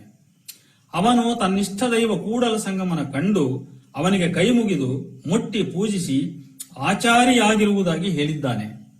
ಯಾವ ಆಚಾರಿ? ಆಚಾರಿ ಎಂದಾಕ್ಷಣ ನಮ್ಮವರ ಕಲ್ಪನೆ ಒಬ್ಬ ಶಾಸ್ತ್ರೋಕ್ತ ಕರ್ಮ ವಿಧಿ ಆಚರಿಸಿ ದಕ್ಷಿಣೆ ಪಡೆಯುವ ಪುರೋಹಿತ ಬರುತ್ತಾನೆ. ಆದರೆ ಇಲ್ಲಿ ಆ ಅರ್ಥವಿಲ್ಲ. ಶಿವಭಕ್ತನಾದ ಶಿವಾಚಾರ್ಯ ಅಂತ ಅರ್ಥ ಮಾಡ್ಕೋಬೇಕು ನಾವು. ನಿಮ್ಮ ಕಂಡು ಕೈ ಮುಗಿದು ನಿಮಗೆ ಭಕ್ತನಾದನಲ್ಲದೆ ನಿಮ್ಮ ಕಾಣದಲ್ಲೇ ಕೈ ಮುಗುವ ಭಕ್ತಿಯುಂಟೆಯ, ನಿಮ್ಮ ಮುಟ್ಟಿ ಪೂಜಿಸಿ ಆಚಾರಿ ಆದೆನಲ್ಲದೆ. ನೋಡಿ ಬಸವಣ್ಣನ ಮಾತು, ನಿಮ್ಮ ಮುಟ್ಟಿ ಪೂಜಿಸಿ ಆಚಾರಿ ಆದೆನಲ್ಲದೆ ನಿಮ್ಮ ಮುಟ್ಟದಲೇ ಎನಗ ಆಚಾರವೆಲ್ಲಿಯದಯ್ಯ. ಇದು 1250ನೇ ವಚನ, ಬಸವಣ್ಣನ 1250ನೇ ವಚನ. ಹೀಗೆ ಮುಂದುವರಿದ ಈ ವಚನದ ಕೊನೆಯ ಸಾಲುಗಳು, ಜಂಗಮ ಮುಖದಿಂದ ಸಂಗನ ಬಸವಣ್ಣ ಬದುಕಿದನೆಂಬುದ 3 ಲೋಕವೆಲ್ಲವೂ ಬಲ್ಲದು ಕಾಣಾ ಪ್ರಭುವೇ ಅಂತ ಹೇಳ್ತಾನೆ. ಜಂಗಮ ಮುಖದಿಂದ ಸಂಗನ ಬಸವಣ್ಣ ಬದುಕಿದನೆಂಬುದ 3 ಲೋಕವೆಲ್ಲವೂ ಬಲ್ಲದು ಕಾಣಾ ಪ್ರಭುವೇ 1250ನೇ ವಚನ. ಜಂಗಮ ಮುಖದಿಂದ ಅಂದ್ರೆ ಜಂಗಮ ದರ್ಶನದಿಂದ ಅಂತ ಅರ್ಥ ಮಾಡ್ಕೋಬೇಕು. ಜಂಗಮಕ್ಕೆ ಅರ್ಪಿಸಿದ್ದೇ ನಿಜವಾದ ಅರ್ಪಿತ. ನೀವು ಯಾವುದಕ್ಕೆ ಅರ್ಪಿಸಿದ್ದು ನಿಜವಾದ ಅರ್ಪಿತ ಅಲ್ಲ. ನೀವು ಯಾವುದನ್ನ ಜಂಗಮಕ್ಕೆ ಅರ್ಪಿಸುತ್ತೀರೋ ಅದೇ ನಿಜವಾದ ಅರ್ಪಣೆ. ಬಸವಣ್ಣನ 777ನೇ ವಚನವನ್ನ ನೀವು ಗಮನಿಸಬಹುದು. ಬಸವಣ್ಣನು ಗುರು ಲಿಂಗಗಳಿಗೆ ಅರ್ಪಿಸಿದ್ದು ನಿಜವಾದ ಅರ್ಪಿತವಾಗದೆ ಜಂಗಮಕ್ಕೆ ಅರ್ಪಿಸಿದ್ದು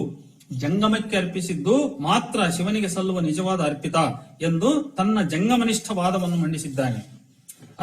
ಅರ್ಪಿತವೆಂದೆನ್ನುತ್ತಿಹಿರಿ ನೋಡಿ ಹೇಳುತ್ತಾನೆ ಬಸವಣ್ಣ. ಅರ್ಪಿತವೆಂದೆನ್ನುತ್ತಿಹಿರಿ, ಗುರುವಿಂಗೆ ಕೊಡುವುದು ಅರ್ಪಿತವೇ, ಸವಿದು ಕೊಡಬೇಕಲ್ಲದೆ. ಅರ್ಪಿತವೆಂದೆನ್ನುತ್ತಿಹಿರಿ, ಲಿಂಗಕ್ಕೆ ಕೊಡುವುದು ಅರ್ಪಿತವೇ, ಸವಿದು ಕೊಡಬೇಕಲ್ಲದೆ. ಅರ್ಪಿತವೆಂದೆನ್ನುತ್ತಿಹಿರಿ, ಜಂಗಮಕ್ಕೆ ನೀಡಿ ಜಂಗಮ ಪ್ರಸಾದವ ಕೊಂಡಡೆ ನಿನಗರ್ಪಿತ ಕಾಣ ಕೂಡಲ ಸಂಗಮ ದೇವ. ನನ್ನೊಂದು ಸಾಲ್ ಬಿಟ್ಟೆ ಅನಿಸ್ತದೆ. ಲಿಂಗಕ್ಕೆ ಕೊಡುವುದು ಅರ್ಪಿತವೇ, ಸವಿದು ಕೊಡಬೇಕಲ್ಲದೆ.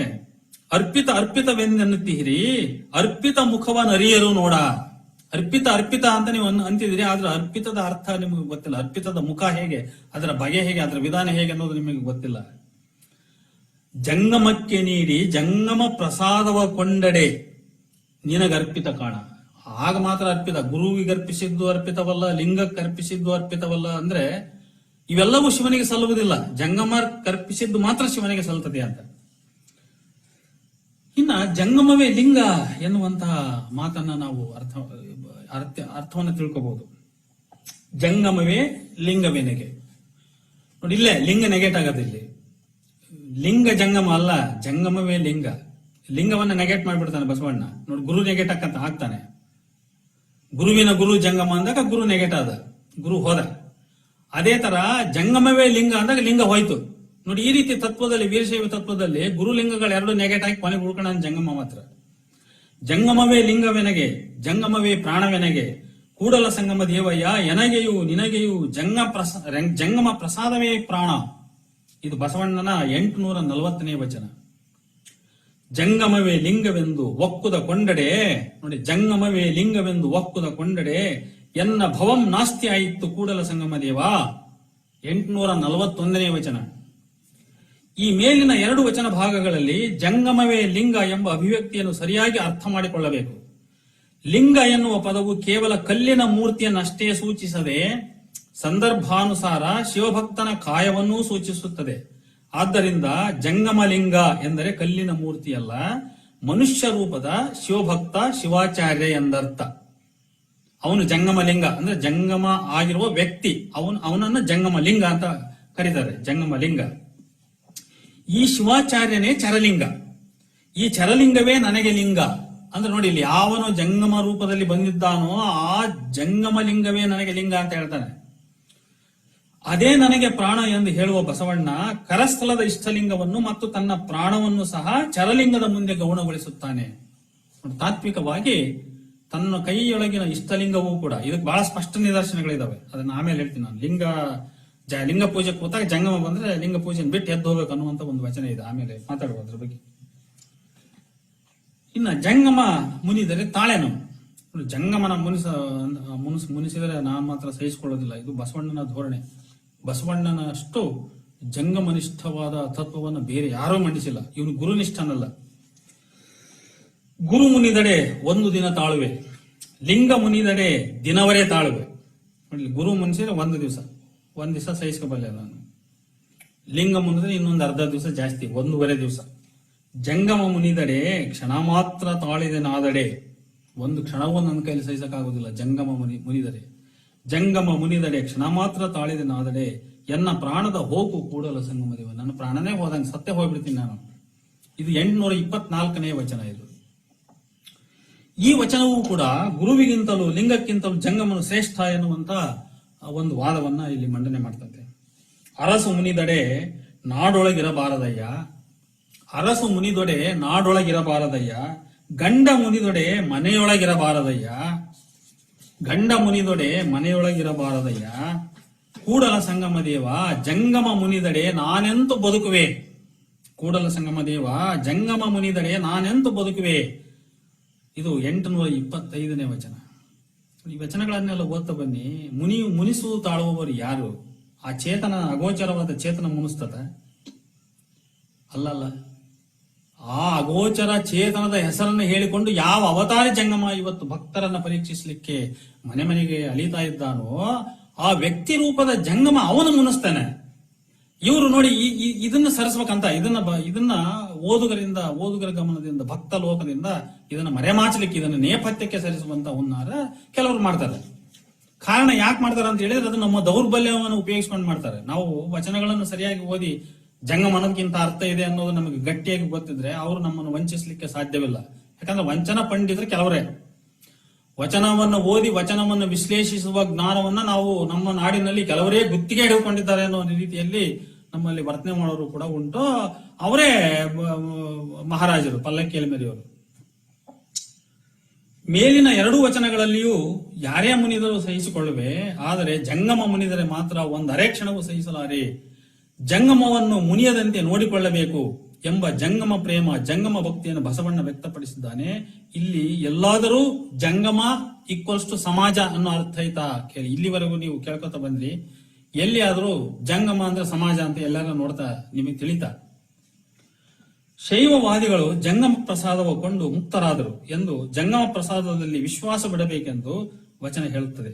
ಬಸವಣ್ಣನ ದೃಷ್ಟಿಯಲ್ಲಿ ಜಂಗಮವೇ ಅಧಿಕ. ಮತ್ತೆ ಇದೊಂದು, ಯಾಕಂದ್ರೆ ಆಗ್ಲೇ ನಾನು ನಿಮಗೆ ಹೇಳಿದೆ ಯಾವುದು ಶ್ರೇಷ್ಠ ಯಾವುದು ಹೆಚ್ಚಿನದು ಅಂತ ಹೇಳಿದ್ರೆ ಜಂಗಮವೇ ಅಧಿಕ. ಲಿಂಗ ಜಂಗಮ ಜಂಗಮ ಲಿಂಗವೆಂಬುದ ಎನಗೆ ತೋರಿದವರಾರಯ್ಯ.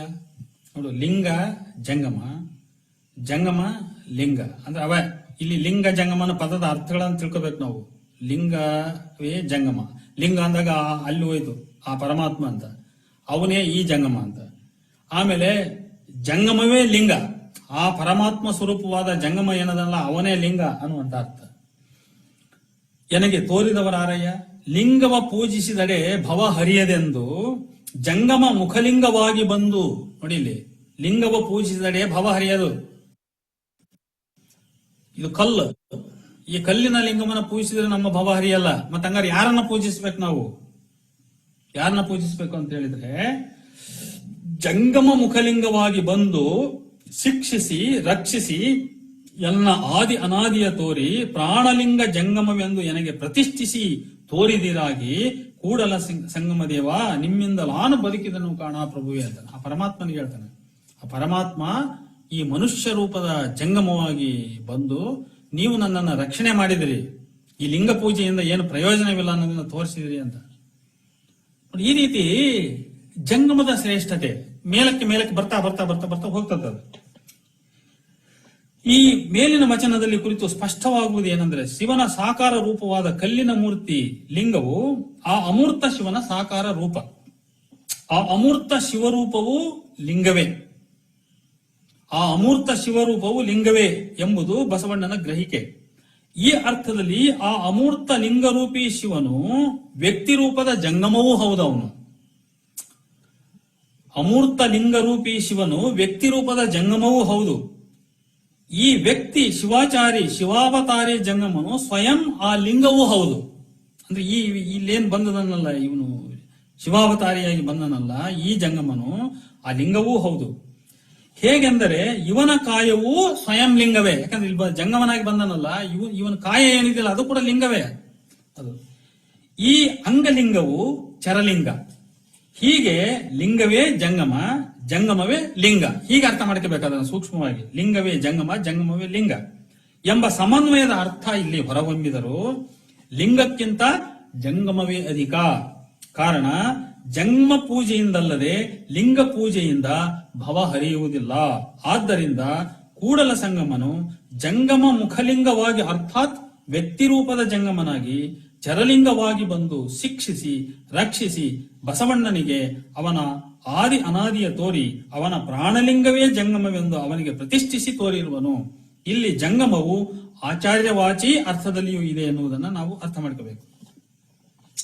ಅಮೂರ್ತ ಶಿವನಿಗೆ ಶಿವಭಕ್ತರ ರೂಪ ಜಂಗಮ ರೂಪ ಹೊರತು ಅನ್ಯ ರೂಪವಿಲ್ಲ. ಈ ಅಮೂರ್ತ ಶಿವ ಏನಿದನಲ್ಲ ಅವನಿಗೆ ಈ ಜಂಗಮ ರೂಪ ಬಿಟ್ರೆ ಬೇರೆ ರೂಪವೇ ಇಲ್ಲ.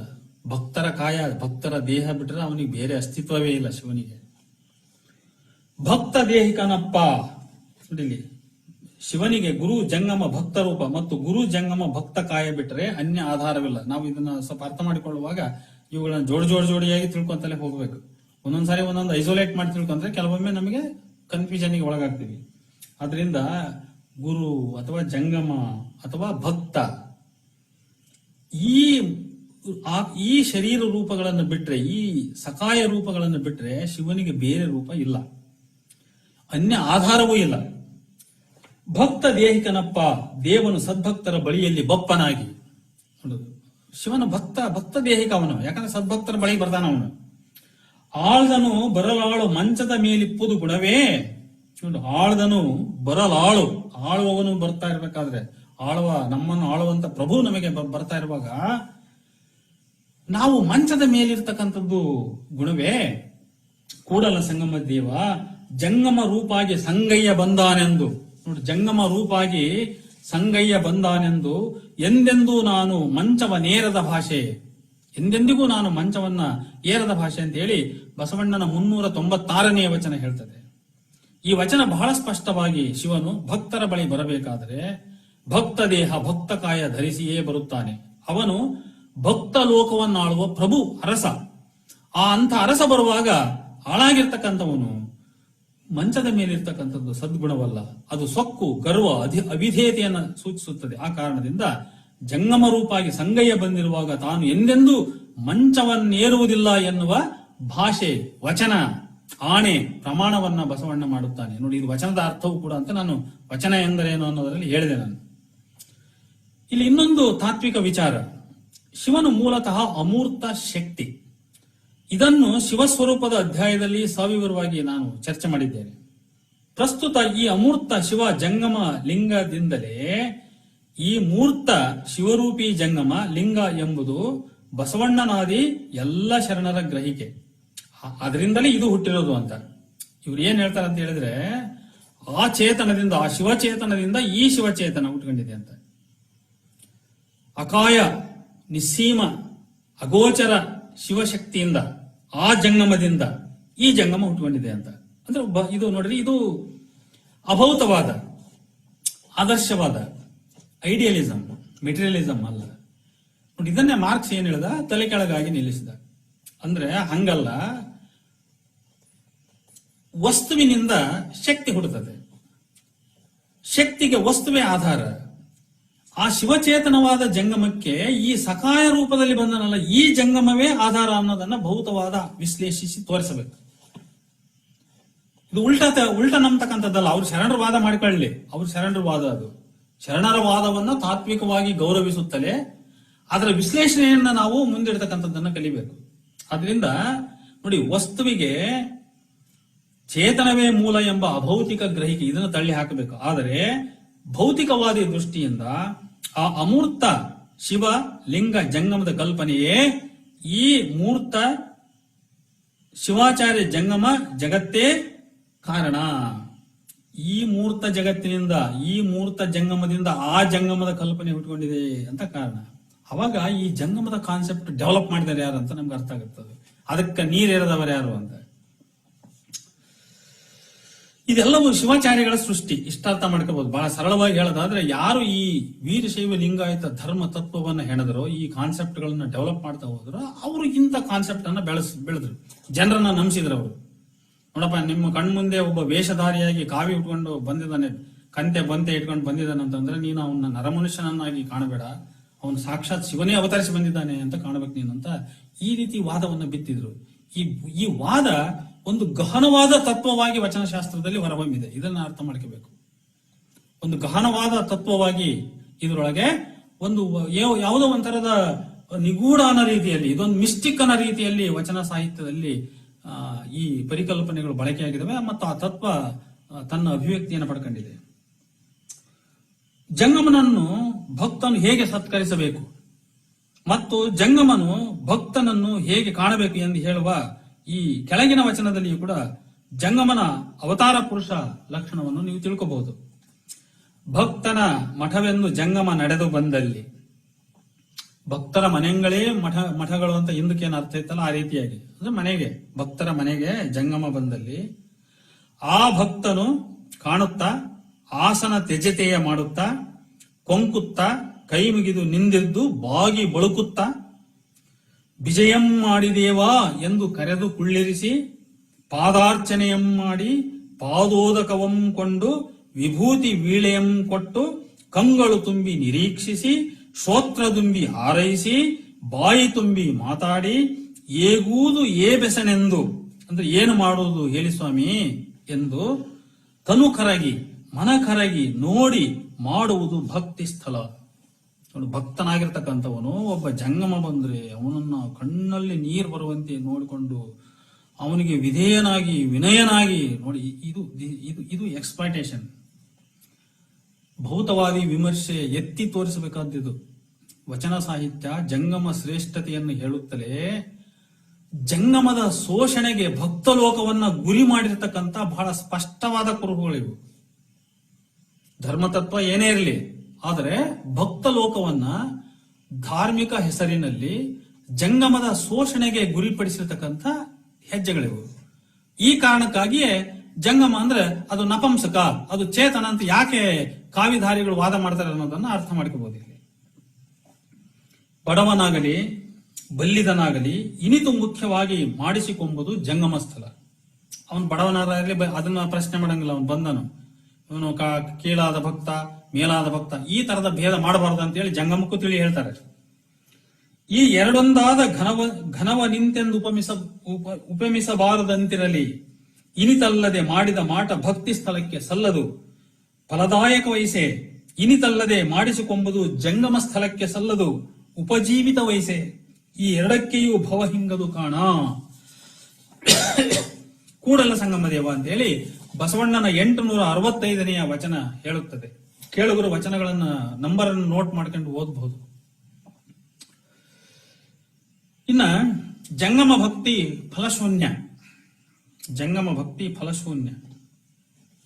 ಜಂಗಮಕ್ಕೆ ಮಾಡಿ ಗತಿಯ ಪಡೆದೆನೆಂದು ವ್ಯವಹಾರದ ಭಕ್ತರು ನೀವು ಕೇಳಿರಯ್ಯ ಯಾಕಂದ್ರೆ ನಾವು ಭಕ್ತಿ ಮಾಡ್ಬೇಕಾದ್ರೆ ಏನೇನಾದ್ರೂ ಅಪೇಕ್ಷೆ ನಿರೀಕ್ಷೆಗಳನ್ನ ಇಟ್ಕೊಂಡಿರ್ತೀವಿ.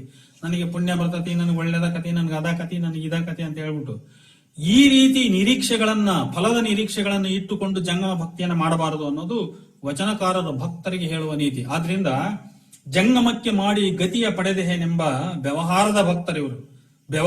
ವ್ಯವಹಾರದ ಭಕ್ತರು ನೀವು ಕೇಳಿರಯ್ಯ, ಜಂಗಮಕ್ಕೆ ಮಾಡಿ ಗತಿಯ ಪಡೆದೆನೆಂಬ ಭಕ್ತಿ ವ್ಯರ್ಥರು ನೀವು ಕೇಳಿರಯ್ಯ. ಅಗ್ನಿ ಮುಖದಲ್ಲಿ ಪಾಕವಾದ ಸಸಿ ತನಿಯಪ್ಪದೆ, ಬೆಂಕಿಯಾಗಿ ಅದು ಬೆಳಿತಕ್ಕಂಥ ಸಸಿ ತನಿಯಾಗತ್ತ, ಅದು ಆಗಲ್ಲ. ಶಶಿಧರಂಗೆ ಮಾಡಿದಡೆ ಫಲವೊಪ್ಪದು, ಶಶಿಧರಂಗೆ ಮಾಡಿದಡೆ ಫಲವೊಪ್ಪುದು, ಆ ಫಲದಾಯಕನೇ ಮರಳಿ ಭವಕ್ಕೆ ಭವನು. ಜಂಗಮಕ್ಕೆ ಮಾಡಿದಡೆ ಫಲವಿಲ್ಲ, ಮರಳಿ ಭವವಿಲ್ಲ. ನೋಡಿ, ಯಾರು ಆ ಜಂಗಮಕ್ಕೆ ಆ ಶಿವನಿಗೆ ಮಾಡ್ತಾರೋ ಫಲವಿಲ್ಲ, ಆದ್ರೆ ಭವವೂ ಇಲ್ಲ ಅಂತ. ಭವ ಅಂದ್ರೆ ಮತ್ತೆ ಮರಳಿ ನಾನು ಮರುಹುಟ್ಟು ಪಡೆದು ಈ ನರ ಜನ್ಮದಲ್ಲಿ ಹುಟ್ಟಿ ಬರ್ತಕ್ಕಂಥದ್ದು, ಇದು ಇಲ್ಲ. ನಾನು ಭವರೋಗ ಮುಕ್ತನಾಗಬೇಕಾದರೆ ಆ ಜಂಗಮಕ್ಕೆ ಮಾಡಬೇಕು. ಜಂಗಮಕ್ಕೆ ಮಾಡುವಾಗ ಅವನಿಂದ ಯಾವ ಫಲವನ್ನು ನಿರೀಕ್ಷಿಸಬಾರದು ಅಂತ. ಕಿಚ್ಚಿನ ಕಣಜದಲ್ಲಿ ಬೇವಿನ ಬೀಜವ ತುಂಬಿ ಬಿತ್ತುವ ದಿನಕ್ಕರಸಿ ಅರಸಿದಂಟೇ ಕೂಡಲ ಸಂಗಮ ದೇವ ಅಂತ ಹೇಳಿ ಬಸವಣ್ಣ 1187ನೇ ವಚನದಲ್ಲಿ ಹೇಳುತ್ತಾನೆ. ಅಂದ್ರೆ ಇಲ್ಲಿ ನಿಷ್ಕಾಮ ಭಕ್ತಿ, ಈ ವಚನ ನಿಷ್ಕಾಮ ಭಕ್ತಿಯನ್ನು ಬೋಧಿಸುತ್ತದೆ. ಇಲ್ಲಿ ಬಸವಣ್ಣ ಯಾವ ಭಕ್ತರು ತಮ್ಮ ಪೂಜೆ ಭಕ್ತಿಗೆ ಪ್ರತಿಫಲವನ್ನು ಅಪೇಕ್ಷಿಸ್ತಾರಲ್ಲ, ಅದು ಆ ರೀತಿ ಅಪೇಕ್ಷಿಸಬಾರದು ಅಂತ ಹೇಳ್ತಾನೆ. ಇನ್ನ ಇನ್ನೂ ಸಾಕಷ್ಟು ವಿಚಾರ ಈ ಜಂಗಮಕ್ಕೆ ಸಂಬಂಧಪಟ್ಟು ಇದೆ. ನಾನು ಇದನ್ನ ಶೀಘ್ರ ಮುಕ್ತಾಯ ಮಾಡತಕ್ಕಂಥದ್ದು ಅಷ್ಟು ಸಮಂಜಸವಲ್ಲ ಅಂತ ನನಗನ್ನಿಸ್ತದೆ. ಭಕ್ತ ಮತ್ತು ಜಂಗಮದ ಸಂಬಂಧವನ್ನು ಕೂಡ ನಾವು ಇಲ್ಲಿ ಚರ್ಚೆಯನ್ನು ಮಾಡಬೇಕು. ವಿಶೇಷವಾದ ಒಂದು ವಸ್ತು ಇದು. ಏಕೆಂದ್ರೆ ಜಂಗಮಕ್ಕೆ ಭಕ್ತ ಹೇಗೆ ನಡೆದುಕೊಳ್ಳಬೇಕು, ಹಿಂದಿನ ಉಪನ್ಯಾಸದಲ್ಲಿ ಒಂದು ವಚನ ಅದಕ್ಕೆ ಉದಾಹರಣೆಯಾಗಿ ಹೇಳಿದ್ದೇನೆ ನಾನು. ಈಗ ಅದನ್ನು ಸ್ವಲ್ಪ ವಿಶೇಷವಾಗಿ ಇನ್ನೊಂದಿಷ್ಟು ಗಮನಿಸಿ ಕೊನೆಗೆ ಈ ಉಪನ್ಯಾಸದ ಕೊನೆಯ ಭಾಗವಾಗಿ ಡಾಕ್ಟರ್ ಕಲಬುರ್ಗಿ ಅವರ ವಚನ ಪರಿಕಲ್ಪನೆಯ ಕುರಿತಾದ ಅರ್ಥದ ಪರಾಮರ್ಶೆಯನ್ನು ಮಾಡುತ್ತಾ ಅದರೊಂದಿಗೆ ಈ ಉಪನ್ಯಾಸವನ್ನ ನಾನು ಕೊನೆಗೊಳಿಸ ಬಯಸುತ್ತೇನೆ. ಭಕ್ತ ಮತ್ತು ಜಂಗಮ. ಇಲ್ಲಿ ಬಸವಣ್ಣ ಭಕ್ತ ಜಂಗಮದ ಮಧ್ಯೆ ಭೇದವನ್ನೆಣಿಸುವವರಿಗೆ ಉತ್ತರ ನೀಡಿದ್ದಾನೆ 1372ನೇ ವಚನದಲ್ಲಿ. ಗುರು, ಜಂಗಮ ಮತ್ತು ಭಕ್ತ ಇವರೆಲ್ಲರ ನಡುವೆ ಭಿನ್ನತೆ ಇರುವುದು ಸ್ಪಷ್ಟ. ಆ ಭಿನ್ನತೆಯನ್ನು ತೋರಬಾರದೆಂಬುದು ಶರಣತತ್ವ. ಭಕ್ತ ಮತ್ತು ಜಂಗಮದ ಮಧ್ಯೆ ಭೇದ ಇರೋದು ಬಹಳ ಸ್ಪಷ್ಟವೇ ಇದೆ. ಅದು ಹಾಗಿದ್ದು ಕೂಡ ಆ ಭೇದವನ್ನ, ಭಿನ್ನತೆಯನ್ನು ತೋರಬಾರದು ಅಂತ. ಸದ್ಭಕ್ತಂಗೆಯೂ ಜಂಗಮಕ್ಕೆಯೂ ಭಾಜನ ಬೇರೆಂಬ ಶಾಸ್ತ್ರದ ಸದಗರು. ನೋಡಿ, ಹೀಗೆ ಹೇಳ್ತಾನೆ. ಸದ್ಭಕ್ತಂಗೆಯೂ ಜಂಗಮಕ್ಕೆಯೂ ಭಾಜನ ಬೇರೆಂಬ ಶಾಸ್ತ್ರದ ಸದಗರು ಅಂದ್ರೆ ಮಂದಮತಿಗಳು, ನೀವು ಕೇಳಿರೋ. ಹೀಗೆ ಆರಂಭಿಸುವ ಬಸವಣ್ಣ, ದೇವನು ಭಕ್ತ ದೇಹಿಕನೆಂಬುದು ಶ್ರುತಿ ಪ್ರತಿಪಾದಿತವಾಗಿದೆ ಎಂಬುದನ್ನು ಮರೆಯದಿರಿ. ಮರೆತರೆ ಘೋರ ಶಿಕ್ಷೆ. ಮರವಿಯಿಂದಾಗಿಯೇ ಬ್ರಹ್ಮನ ಶಿರ ಹೋಯಿತು. ದಕ್ಷನು ತನ್ನ ಶಿರವ ಕಳೆದುಕೊಂಡು ಕುರಿದೆಲೆಯನ್ನಿಟ್ಟುಕೊಂಡ. ಅದೇ ರೀತಿ ಭಕ್ತನಿಗೂ ಲಿಂಗಕ್ಕೂ ಮತ್ತು ಭಕ್ತನಿಗೂ ಜಂಗಮಕ್ಕೂ ಭೇದವಿಲ್ಲ. ಆದ್ದರಿಂದ ಅವುಗಳನ್ನು ಬೇರ್ಪಡಿಸಿ ನುಡಿಯಬಾರದು. ಅದೇ ರೀತಿ ಗುರು ಮತ್ತು ಭಕ್ತರಿರುವರಿಗೂ ಧಾರ್ಮಿಕ ವಿಧಿ ಪ್ರತಿಜ್ಞೆಗಳಿಲ್ಲ. ಕಾರಣ ಭಕ್ತನು ಮೆಟ್ಟುವ ರಕ್ಷೆ, ಬಹುಶಃ ಪಾದರಕ್ಷೆ, ಮುಟ್ಟುವ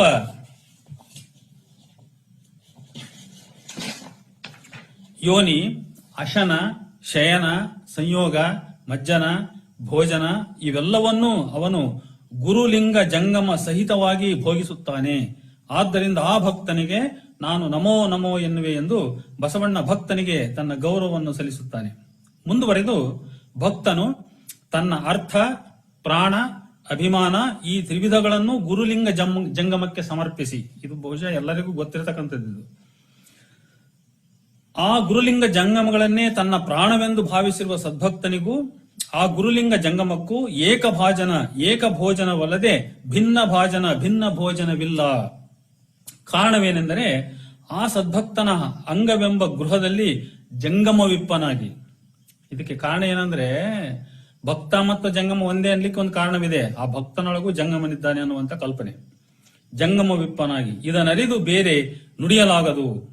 ಶಿವನು ಭಕ್ತ ದೇಹಿಕನೆನ್ನಲು ಶಿವನು ಭಕ್ತನಾದ ಚೆನ್ನಯ್ಯ ಕಣ್ಣಪ್ಪರುಂಡುವುದನ್ನು ಉದಾಹರಿಸುತ್ತಾನೆ. ಈ ವಚನದ ಕೊನೆಗೆ ಭಕ್ತ, ಗುರು, ಲಿಂಗ, ಜಂಗಮ ಈ ನಾಲ್ವರ ಮಧ್ಯೆ ಯಾವ ಭೇದವೂ ಇಲ್ಲ. ಈ ನಾಲ್ವರು ಒಂದೇ ಭಾಜನದಲ್ಲಿ ಸಹಭೋಜನ ಮಾಡುವವರಿಗೆ ಇನ್ನೆಲ್ಲಿಯ ಸಂಕಲ್ಪವೋ, ಇನ್ನೆಲ್ಲಿಯ ಸೂತಕವೋ, ಇನ್ನೆಲ್ಲಿಯ ಪಾತಕವೋ ಕೂಡಲ ಸಂಗಮ ದೇವ ಅಂತ. ಇದು ಬಸವಣ್ಣನ ವಚನದ ಮಾತು. ಈ ವಚನದಲ್ಲಿ ಸ್ಪಷ್ಟವಾಗುವಂತೆ ಶಿವನು ಭಕ್ತ ದೇಹಿಕನು. ಅವನು ಅನುಭೋಗಿಸುವುದೆಲ್ಲವೂ ಗುರುಲಿಂಗ ಜಂಗಮಕ್ಕೆ ಅರ್ಪಿತವಾಗುವುದರಿಂದ ಗುರು, ಲಿಂಗ, ಜಂಗಮ, ಭಕ್ತ ಈ ನಾಲ್ಕರ ಮಧ್ಯೆ ಭೇದವಿಲ್ಲ.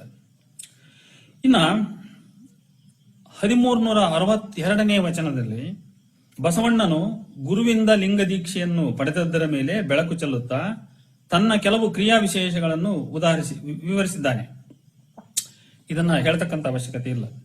ಇನ್ನು ಕೊನೆಯದಾಗಿ ಸ್ಥಾವರ ಜಂಗಮ ಒಂದೇ ಎಂಬ ಪ್ರತಿಪಾದನೆಯ ಸ್ವವಿಮರ್ಶೆ, ಇದು ಬಸವಣ್ಣನ ತಾತ್ವಿಕ ಅಪರಿಪಕ್ವ ಸ್ಥಿತಿ ಸೂಚಕ ಅಂತ ನನ್ನ ಗ್ರಹಿಕೆ. ಇದು ಒಂದು ಹಂತದಲ್ಲಿ ಸ್ಥಾವರ ಮತ್ತು ಜಂಗಮ ಒಂದೇ ಅನ್ನುವಂತ ಒಂದು ವಾದವನ್ನ ಬಸವಣ್ಣ ಒಂದು ಕಡೆ ಮಂಡಿಸಿದ್ದಾನೆ ಕೆಲವು ವಚನಗಳಲ್ಲಿ. ಇದು ಆತನ ತಾತ್ವಿಕ ಬೆಳವಣಿಗೆಯ ಅಪರಿಪಕ್ವ ಸ್ಥಿತಿಯನ್ನು ಸೂಚಿಸುತ್ತದೆ ಅಂತ ನನ್ನ ಗ್ರಹಿಕೆ. ಇದು ಬೇರೆಯವರು ಹೇಗೆ ಗ್ರಹಿಸ್ತಾರೋ ನಾನು ಅರಿಯೆ. ಕನ್ನಡಿಯ ನೋಡುವ ಅಣ್ಣಗಳಿರ ಜಂಗಮವ ನೋಡಿರೆ, ಜಂಗಮದೊಳಗೆ ಲಿಂಗಯ್ಯ ಸನ್ನಿಹಿತನಾಗಿಪ್ಪ, ಸ್ಥಾವರ ಜಂಗಮ ಒಂದೇ ಎಂದುದು ಕೂಡಲ ಸಂಗನ ವಚನ. ಇದು 187ನೇ ವಚನ. ಇದು ಅದೇ ರೀತಿ ಸ್ಥಾವರ ಜಂಗಮ ಒಂದೇ ಎಂದು ಇದಿರ ನುಡಿದು ನಾ ನೆಡಹುತ್ತಿಪ್ಪೆ, ಇನ್ನೊಂದು ವಚನದಲ್ಲಿ ಹೇಳ್ತಾನೆ 382ನೇ ವಚನದಲ್ಲಿ ನೋಡಿ. ಇದು ಆತನ ಸ್ವವಿಮರ್ಶೆ. ಬಸವಣ್ಣನ ನೋಡಿ, ಜಂಗಮ ಸ್ಥಾವರ ಜಂಗಮ ಒಂದೇ ಎಂದು 187ನೇ ವಚನದಲ್ಲಿ ಏನು ಪ್ರತಿಪಾದಿಸಿದ್ದಾನೆ, ಆದರೆ ಆ ಪ್ರತಿಪಾದನೆಯ ಸ್ವವಿಮರ್ಶೆ ಈ 382ನೇ ವಚನ. ಸ್ಥಾವರ ಜಂಗಮ ಒಂದೇ ಎಂದು ಇದಿರ ನುಡಿದು ನಾನ್ ಎಡಹು ತಿಪ್ಪೆ ಅಂದ್ರೆ ನಾನು ತಪ್ಪು ಮಾಡ್ತಾ ಇದ್ದೇನೆ ಅಂತ. ಸಹಜನಲ್ಲಯ್ಯ ಆನು ಸಮ್ಯಕ್ಕನಲ್ಲಯ್ಯ, ಆನ್ ಉಭಯಲಿಂಗ ಸಂಗಿ ಎಂಬೆನು. ನೋಡು, ಆನ್ ಉಭಯಲಿಂಗ ಸಂಗಿ ಎಂಬೆನು ಅಂದ್ರೆ ಅನ್ನೋದಿಲ್ಲ ಅಂತ. ಆ ನುಡಿ ಸುಡದಿಹುದೇ ಕೂಡಲ ಸಂಗಮ ದೇವ ಅಂತ ಹೇಳಿ ಈ ರೀತಿ ತನ್ನ ತಾತ್ವಿಕ ತಪ್ಪು ಗ್ರಹಿಕೆಯ ಬಗ್ಗೆ, ತಪ್ಪು ಪ್ರತಿಪಾದನೆಯ ಬಗ್ಗೆ ಬಸವಣ್ಣ ತಪ್ಪೊಪ್ಪಿಕೊಂಡು ಪಶ್ಚಾತ್ತಾಪ ಪಡ್ತಕ್ಕಂಥ ಧ್ವನಿಯನ್ನ ಈ 382ನೇ ವಚನವು ಹೇಳ್ತದೆ. ಅದರಿಂದ ಸ್ಥಾವರ ಜಂಗಮ ಒಂದೇ ಅಲ್ಲ ಅನ್ನುವಂತ ನಿಲುವಿಗೆ ಮತ್ತೆ ಬಸವಣ್ಣ ಬರ್ತಕ್ಕಂಥದ್ದನ್ನು ನಾವು ನೋಡಬಹುದು.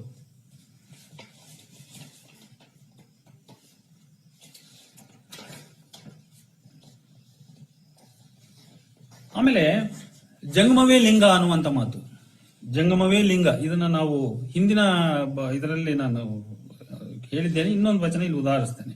ಲಿಂಗ ದರ್ಶನ ಕರಮುಟ್ಟಿ, ಜಂಗಮ ದರ್ಶನ ಶಿರಮುಟ್ಟಿ, ಆವುದ ಘನವೆಂಬೆ ಆವುದ ಕಿರಿದೆಂಬೆ, ತಾಳ ಸಂಪುಟಕ್ಕೆ ಬಾರದ ಘನವ ಅರ್ಪಿಸ ಹೋದಡೆ ಅರ್ಪಣ ಮುನ್ನವೇ ಇಲ್ಲ, ಗಮನ ನಿರ್ಗಮನವಾಯಿತು, ಈ ಉಭಯ ಭೇದವ ಅರಿಯರಾಗಿ ಜಂಗಮವೇ ಲಿಂಗ ಕೂಡಲ ಸಂಗಮ ದೇವ ಅನ್ನುವಂತ ಮಾತನ್ನ ಬಸವಣ್ಣ 393ನೇ ವಚನದಲ್ಲಿ ಹೇಳ್ತಾನೆ.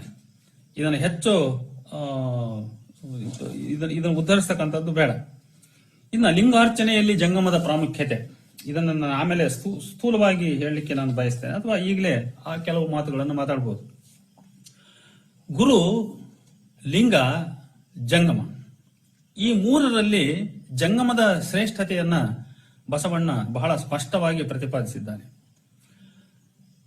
ಒಂದು ಹಂತದಲ್ಲಿ ಅಂದ್ರೆ ನಾನು ಇದನ್ನ ಒಂದು ತಾತ್ವಿಕ ನಿರಾಕರಣೆಯ ಸಾಲುಗಳಾಗಿ ಅಥವಾ ಒಂದು ಡೆಫಿನಿಷನ್ಸ್ ಆಗಿ ನಾನು ಕೆಲವು ಸೂಕ್ತಿಗಳನ್ನ, ವಚನಕಾರರನ್ನ ಅನುಕರಿಸಿ ಕೆಲವು ಸೂಕ್ತಿಗಳನ್ನು ಮಾಡಿದ್ದೇನೆ. ಏನಂದ್ರೆ, ಗುರುವ ಶಿವನೆಂಬರು ಗುರುವು ಶಿವನಲ್ಲ, ಲಿಂಗ ಶಿವನೆಂಬರು ಲಿಂಗ ಶಿವನಲ್ಲ, ಜಂಗಮ ಶಿವನೆಂಬರು ಜಂಗಮ ಶಿವನಲ್ಲ, ಯಾರಾದ್ರೆ ಈ ಜಗಜ್ಜಂಗಮನೇ ಶಿವನು ಅನ್ನುವಂತ ಮಾತು.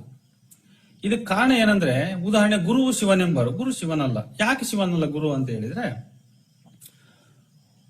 ಗುರುವನ್ನ ಭಕ್ತನು ಅನುಸಂಧಾನಿಸಬೇಕಾದರೆ ಅಥವಾ ಪೂಜಿಸಬೇಕಾದರೆ ಗುರುವಿನೊಳಗೆ ಜಂಗಮವನ್ನೇ ಅನುಸಂಧಾನಿಸಬೇಕು. ಆದ್ದರಿಂದ ಗುರುವಿನೊಳಗೆ ಮತ್ತೆ ಶಿವನನ್ನೇ ಕಾಣಬೇಕು ಅಥವಾ ಜಂಗಮ ಸ್ವರೂಪಿಯನ್ನೇ ಕಾಣಬೇಕು.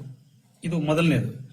ಎರಡನೇದು, ಒಬ್ಬ ಗುರು ತಾನು ಮಠಸ್ಥನಾಗಿರಲಿ, ಊರೊಳಗಿರಲಿ, ಎಲ್ಲಿಯೇ ಇರಲಿ, ಆ ಊರಿಗೆ ಜಂಗಮ ಬಂದರೆ ತಾನು ಪೀಠವನ್ನು ತೊರೆದು ಮಠವನ್ನು ತೊರೆದು ಊರ ಹೊರಗೆ ಜಂಗಮ ಇದ್ದಲ್ಲಿಗೆ ಹೋಗಿ ಆ ಜಂಗಮನನ್ನ ಬರಮಾಡಿಕೊಂಡು ಅವನನ್ನ ಶಿವನಿಗೆ ಸಮಾನವಾಗಿ ಗೌರವಿಸಬೇಕು. ಇದು ವಚನಗಳಲ್ಲಿ ನಾವು ಕಾಣ್ತಕ್ಕಂಥದ್ದು. ಆದ್ರಿಂದ ಗುರುವಿಗಿಂತ ಜಂಗಮ ಶ್ರೇಷ್ಠ.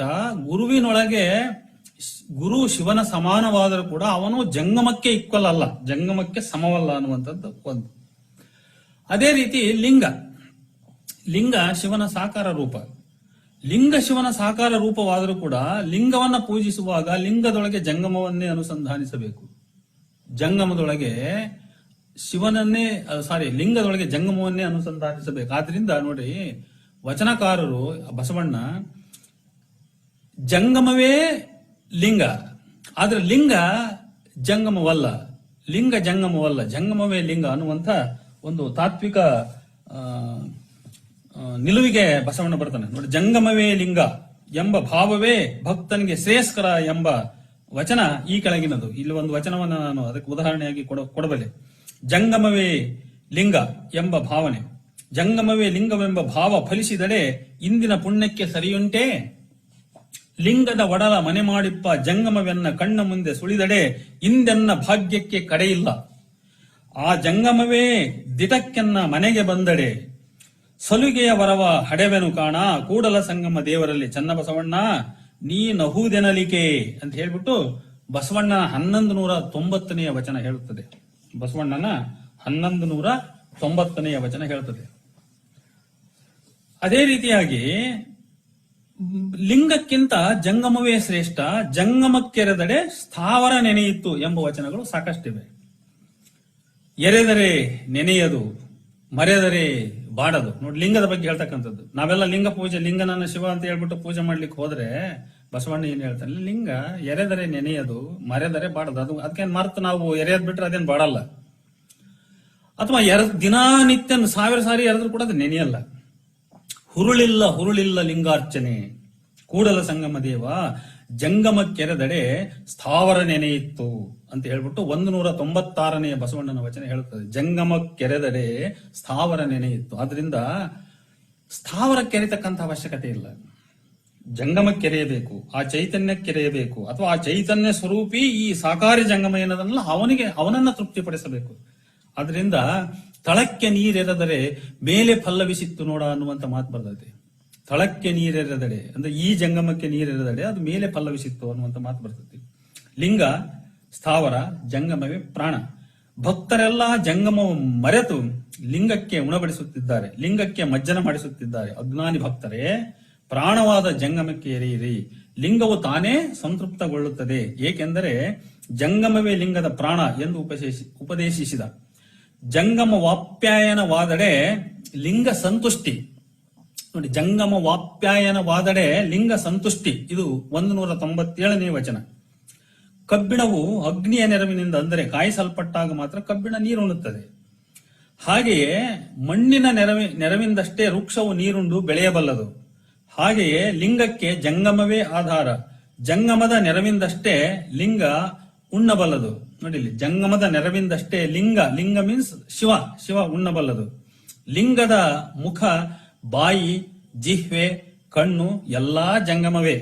ಭಕ್ತರ ಭಕ್ತಿ ಎಂಬ ಭಂಡಕ್ಕೆ ಜಂಗಮವೇ ಸುಂಕಿಗ. ಇದು 198ನೇ ವಚನವನ್ನು ನೀವು ರೆಫರ್ ಮಾಡಬಹುದು. ಅದೇ ರೀತಿ ಇನ್ನೊಂದು ವಚನ ಇದೆ.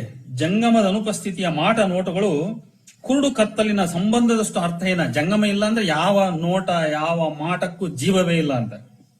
ಜಂಗಮವಿಲ್ಲದ ಮಾಟ ಕಂಗಳಿಲ್ಲದ ನೋಟ, ಜಂಗಮವಿಲ್ಲದ ಮಾಟ ಕಂಗಳಿಲ್ಲದ ನೋಟ. ಹಿಂಗಿತ್ತು ಶಿವಲೋಕ ಇನ್ನೆಲ್ಲಿಯದಯ್ಯ, ಲಿಂಗಕ್ಕೆ ಮಾಡಿದ ಬೋನವ ಸಿಂಬಕ ತಿಂಬಂತೆ, ಸಮಯೋಚಿತವ ನರಿಯದೆ ಉದರವ ಹೊರೆವವರ ನರಕದಲ್ಲಿಕ್ಕದೆ ಮಾವನೆ ಕೂಡಲ ಸಂಗಮ ದೇವ ಅಂತ ಹೇಳ್ಬಿಟ್ಟು. ಹೀಗೆ ಜಂಗಮದ ಶ್ರೇಷ್ಠತೆಯನ್ನ ಹೇಳಲಿಕ್ಕೆ ಸಾಕಷ್ಟು ವಚನಗಳಿವೆ. ಜಂಗಮದ ಇಷ್ಟು, ಯಾಕಂದ್ರೆ ಚರ್ಚೆ ಬಹಳ ದೊಡ್ಡದು. ವಚನಕಾರರು, ಅದರಲ್ಲೂ ಬಸವಣ್ಣ, ಜಂಗಮ ಪ್ರಧಾನ ತತ್ವವನ್ನೇ ತನ್ನ ವಚನಗಳಲ್ಲಿ ಪ್ರತಿಪಾದಿಸಿರ್ತಕ್ಕಂಥದ್ದು. ತನ್ನ ಜಂಗಮ ಭಕ್ತಿಯನ್ನ ಆತ ಬಹಳಷ್ಟು ವಚನಗಳಲ್ಲಿ ಹೇಳಿಕೊಂಡಿದ್ದಾನೆ.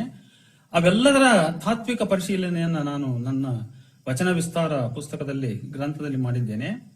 ಈಗ ಕೊನೆಯದಾಗಿ ನಾನು ಈ ನನ್ನ ಉಪನ್ಯಾಸವನ್ನು ಕನ್ಕ್ಲೂಡ್ ಮಾಡತಕ್ಕಂಥದ್ದು ಏನಂದ್ರೆ, ಜಂಗಮಕ್ಕೆ ಆಚಾರ್ಯವಾಚಿ ಅರ್ಥವಿದೆ, ಚೈತನ್ಯವಾಚಿ ಅರ್ಥವಿದೆ. ಆಚಾರ್ಯವಾಚಿ ಅರ್ಥವಿದೆ ಮತ್ತು ಚೈತನ್ಯವಾಚಿ ಅರ್ಥವಿದೆ. ಭೌತಿಕವಾದ ಈ ವಾದವನ್ನ ಅಂದ್ರೆ ಐಡಿಯಲಿಸಂ ಅಂದ್ರೆ ಶರಣರು ಆದರ್ಶವಾದಿಗಳು, ಅಭೌತಿಕವಾದಿಗಳು. ಈ ಅಭೌತಿಕವಾದಿಗಳ ಪ್ರಕಾರ ಅವ್ರು ಏನ್ ಹೇಳ್ತಾರಂದ್ರೆ, ಮೇಲಿನ ಶಿವಚೇತನವಾದ ಜಂಗಮ ಏನಿದೆಯಲ್ಲ ಆ ಜಂಗಮವೇ ಈ ಜಂಗಮಕ್ಕೆ ಮೂಲ ಅಂತ ಹೇಳ್ತಾರೆ.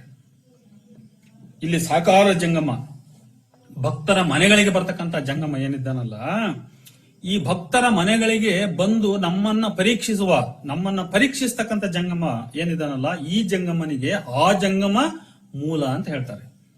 ನಾವು ಅದನ್ನ ಅದರ ಕಾಲ ಮೇಲೆ ನಿಲ್ಲಿಸಬೇಕು. ಏನ್ ಕಾಲ ಮೇಲೆ ನಿಲ್ಲಿಸಬೇಕು? ಅವನಲ್ಲ, ಈ ಜಂಗಮವೇ ಆ ಜಂಗಮದ ಕಲ್ಪನೆಯನ್ನ ಸೃಷ್ಟಿಸಿರೋದು. ನಾನು ಅವನ ಅವತಾರಿ ಅಂತ ಹೇಳಿ ಭಕ್ತರನ್ನು ನಂಬಿಸಿ ಭಕ್ತರನ್ನ ತನ್ನ ಹಿತಕ್ಕೆ ಮಣಿಸಿಕೊಳ್ಳುವಂತ ಒಂದು ಹುನ್ನಾರ, ಒಂದು ಪ್ರಯತ್ನವನ್ನ ಇಲ್ಲಿ ಈ ಜಂಗಮ ಅನ್ನುವಂತ ಈ ಸಂಸ್ಥೆ ಇಲ್ಲಿ ಮಾಡ್ತದೆ ಅಂತ.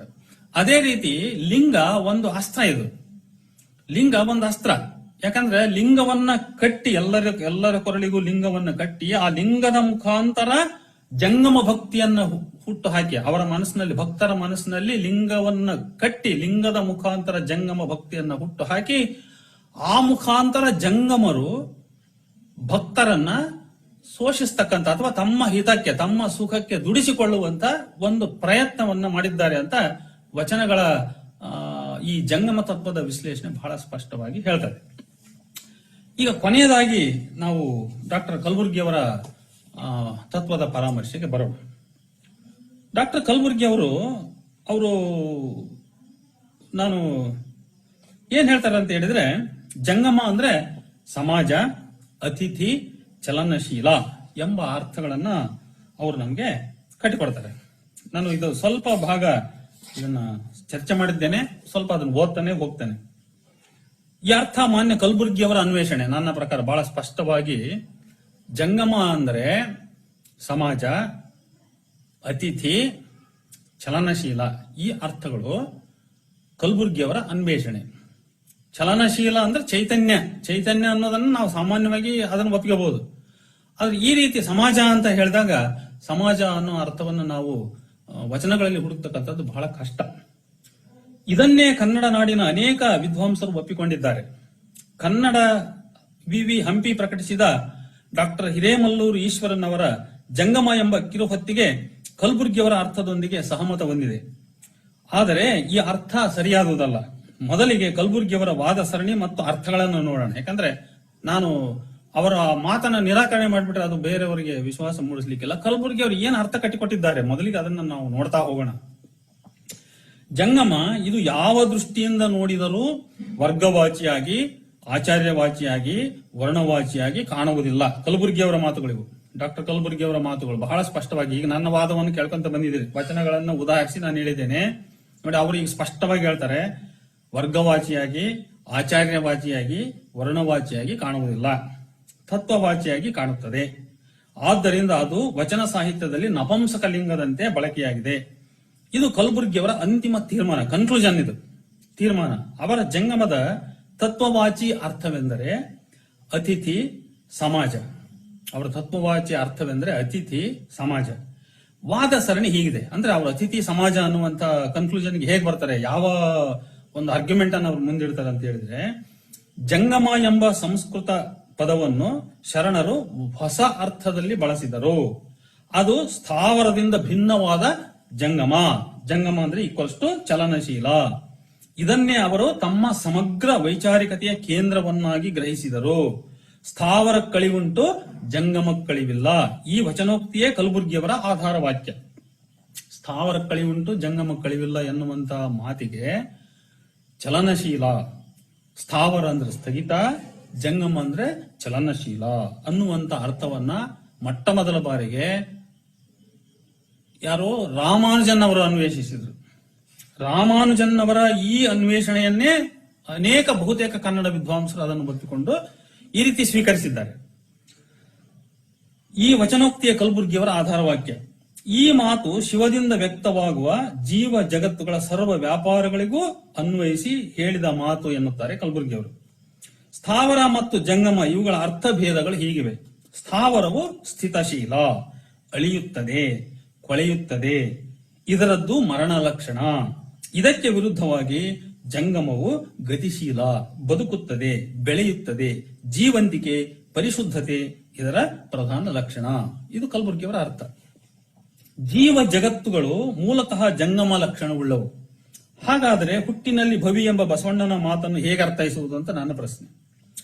ಆದರೆ ನಂತರ ಜೀವಕ್ಕೆ ಮಲತ್ರಯಗಳು, ಜೀವಕ್ಕೆ ಇವ್ರು ಏನ್ ಹೇಳ್ತಾರೆ, ಜೀವ ಜಗತ್ತುಗಳು ಮೂಲತಃ ಜಂಗಮ ಲಕ್ಷಣವುಳ್ಳವು ಅಂತ ಇವ್ರು ಹೇಳ್ತಾರೆ. ವಚನಕಾರರಲ್ಲಿ ಒಂದು ಮಾತು ಏನ್ ಬರ್ತದೆ, ಹುಟ್ಟಿನಲ್ಲಿ ಭವಿ ಅನ್ನುವಂತ ಮಾತು ಬರ್ತದೆ. ಹುಟ್ಟಿನಲ್ಲಿ ಭವಿ ಅವನು ಅಂತ, ಇದಕ್ಕೆ ಹೆಂಗ ಅರ್ಥ ಕೊಡೋದು ನಾವು ಅಂತ. ಆದ್ರೆ ನಂತರ ಜೀವಕ್ಕೆ ಮಲತ್ರಯಗಳು ಅಂದ್ರೆ ಹುಟ್ಟಿನಲ್ಲಿ ಜಂಗಮನಾಗಿರ್ತಕ್ಕಂಥ ವ್ಯಕ್ತಿಗೆ ಅವನ ಬೆಳವಣಿಗೆಯಲ್ಲಿ ಈ ಸಾಮಾಜಿಕ ಸ್ಪರ್ಶದಿಂದ, ಈ ಸಮಾಜದ ಸಂಪರ್ಕದಿಂದ ಈ ಮಲತ್ರಯಗಳು ಅವನಿಗೆ ಅಂಟಿಕೊಳ್ತವೆ. ಜಗತ್ತಿಗೆ ವರ್ಗ, ವರ್ಣ, ಲಿಂಗ ಭೇದಗಳೆಂಬ ಮಲತ್ರಯಗಳು ಸೋಂಕಿ ಸ್ಥಾವರವಾಗುತ್ತವೆ. ಈ ಸ್ಥಾವರ ಜೀವ ಜಗತ್ತುಗಳು ವೀರಶೈವ ಗುರುವಿಂದ ಶಿವದ ಆವಾಹನೆಯಾಗಿ ಜಂಗಮವಾಗುತ್ತವೆ. ಅಂದ್ರೆ ಜಗತ್ತು ಮೂಲತಃ ಸ್ಥಾವರ. ಇದ ಗುರುವಿನ ಆವಾಹನೆಯಿಂದಾಗಿ, ಗುರುವಿನ ಸಂಪರ್ಕದಿಂದ ಶಿವದ ಆವಾಹನೆಯಾಗಿ ಅವು ಜಂಗಮವಾಗುತ್ತವೆ. ಅಂದರೆ ಅವುಗಳ ಬದ್ಧ ಪ್ರಾಣವಿರಹಿತ ಸ್ಥಿತಿ ಹೋಗಿ ಚಲನಶೀಲ ಶುದ್ಧ ಸ್ಥಿತಿ ಮೂಡುತ್ತದೆ. ಅಂದ್ರೆ ಈಗ ಭಕ್ತನಾಗಿರ್ತಕ್ಕಂಥ ವ್ಯಕ್ತಿ ಭಕ್ತ ಆಗಬೇಕಾದ್ರೆ ಮೊದಲು ಮನುಷ್ಯ, ನಾವು ಮನುಷ್ಯನನ್ನು ಭಕ್ತ ಅಂತ ಕರಿಬಾರದು. ಅವನು ಯಾವಾಗ ಭಕ್ತ ಆಗ್ತಾನಂದ್ರೆ ಗುರುವಿನಿಂದ ಇಷ್ಟಲಿಂಗ ದೀಕ್ಷೆಯನ್ನು ಪಡೆದುಕೊಂಡ ಮೇಲೆ ಅವನು ಭಕ್ತ ಆಗ್ತಾನೆ. ಗುರುವು ಇಷ್ಟಲಿಂಗ ಲಿಂಗ ದೀಕ್ಷೆಯನ್ನು ಕೊಡಬೇಕಾದ್ರೆ ಈ ಮಲತ್ರಯಗಳನ್ನು ಅಳಿಸಿಕೊಡ್ತಾನೆ ಅಂತ, ಆಗ ಅವನು ಭಕ್ತನಾದ ಅಂತ, ಆಗ ಅವನಿಗೆ ಜಂಗಮದ ಸಂಪರ್ಕ ಬಂತು ಅಂತ. ಈ ಸ್ಥಿತಿ ದೊರಕಬೇಕಾದ್ರೆ ಜೀವ ಜಗತ್ತುಗಳು ವೀರಶೈವ ಗುರುವಿಗೆ ಭಕ್ತವಾಗಬೇಕು ಎಂಬುದನ್ನು ನಾವು ಮುಖ್ಯವಾಗಿ ಗಮನಿಸಬೇಕು. ಯಾವ ಮನುಷ್ಯ ವೀರಶೈವ ಗುರುವಿನ ಸಂಪರ್ಕಕ್ಕೆ ಬರುವುದಿಲ್ಲವೋ, ಇಷ್ಟಲಿಂಗ ದೀಕ್ಷೆಯನ್ನ ಪಡೆದುಕೊಳ್ಳುವುದಿಲ್ಲವೋ ಆ ವ್ಯಕ್ತಿ ಜಂಗಮನಲ್ಲ. ಅವನಿಗೆ ಜಂಗಮದ ಸ್ಪರ್ಶವಾಗಿಲ್ಲ, ಅವನೊಳಗೆ ಮಲತ್ರಯಗಳು ನಾಶವಾಗಿಲ್ಲ, ಅವನು ಈಗಲೂ ಭವಿಯೇ. ನೋಡಿ, ಇದು ಭವಿ ಮತ್ತು ಭಕ್ತ ಎನ್ನುವ ಭೇದ ವಚನ ಸಾಹಿತ್ಯದಲ್ಲಿ, ವಚನ ಧರ್ಮದಲ್ಲಿ ಬಹಳ ಮುಖ್ಯವಾದದ್ದು. ಇದನ್ನು ನಾವು ನಿರ್ಲಕ್ಷಿಸಕೂಡದು.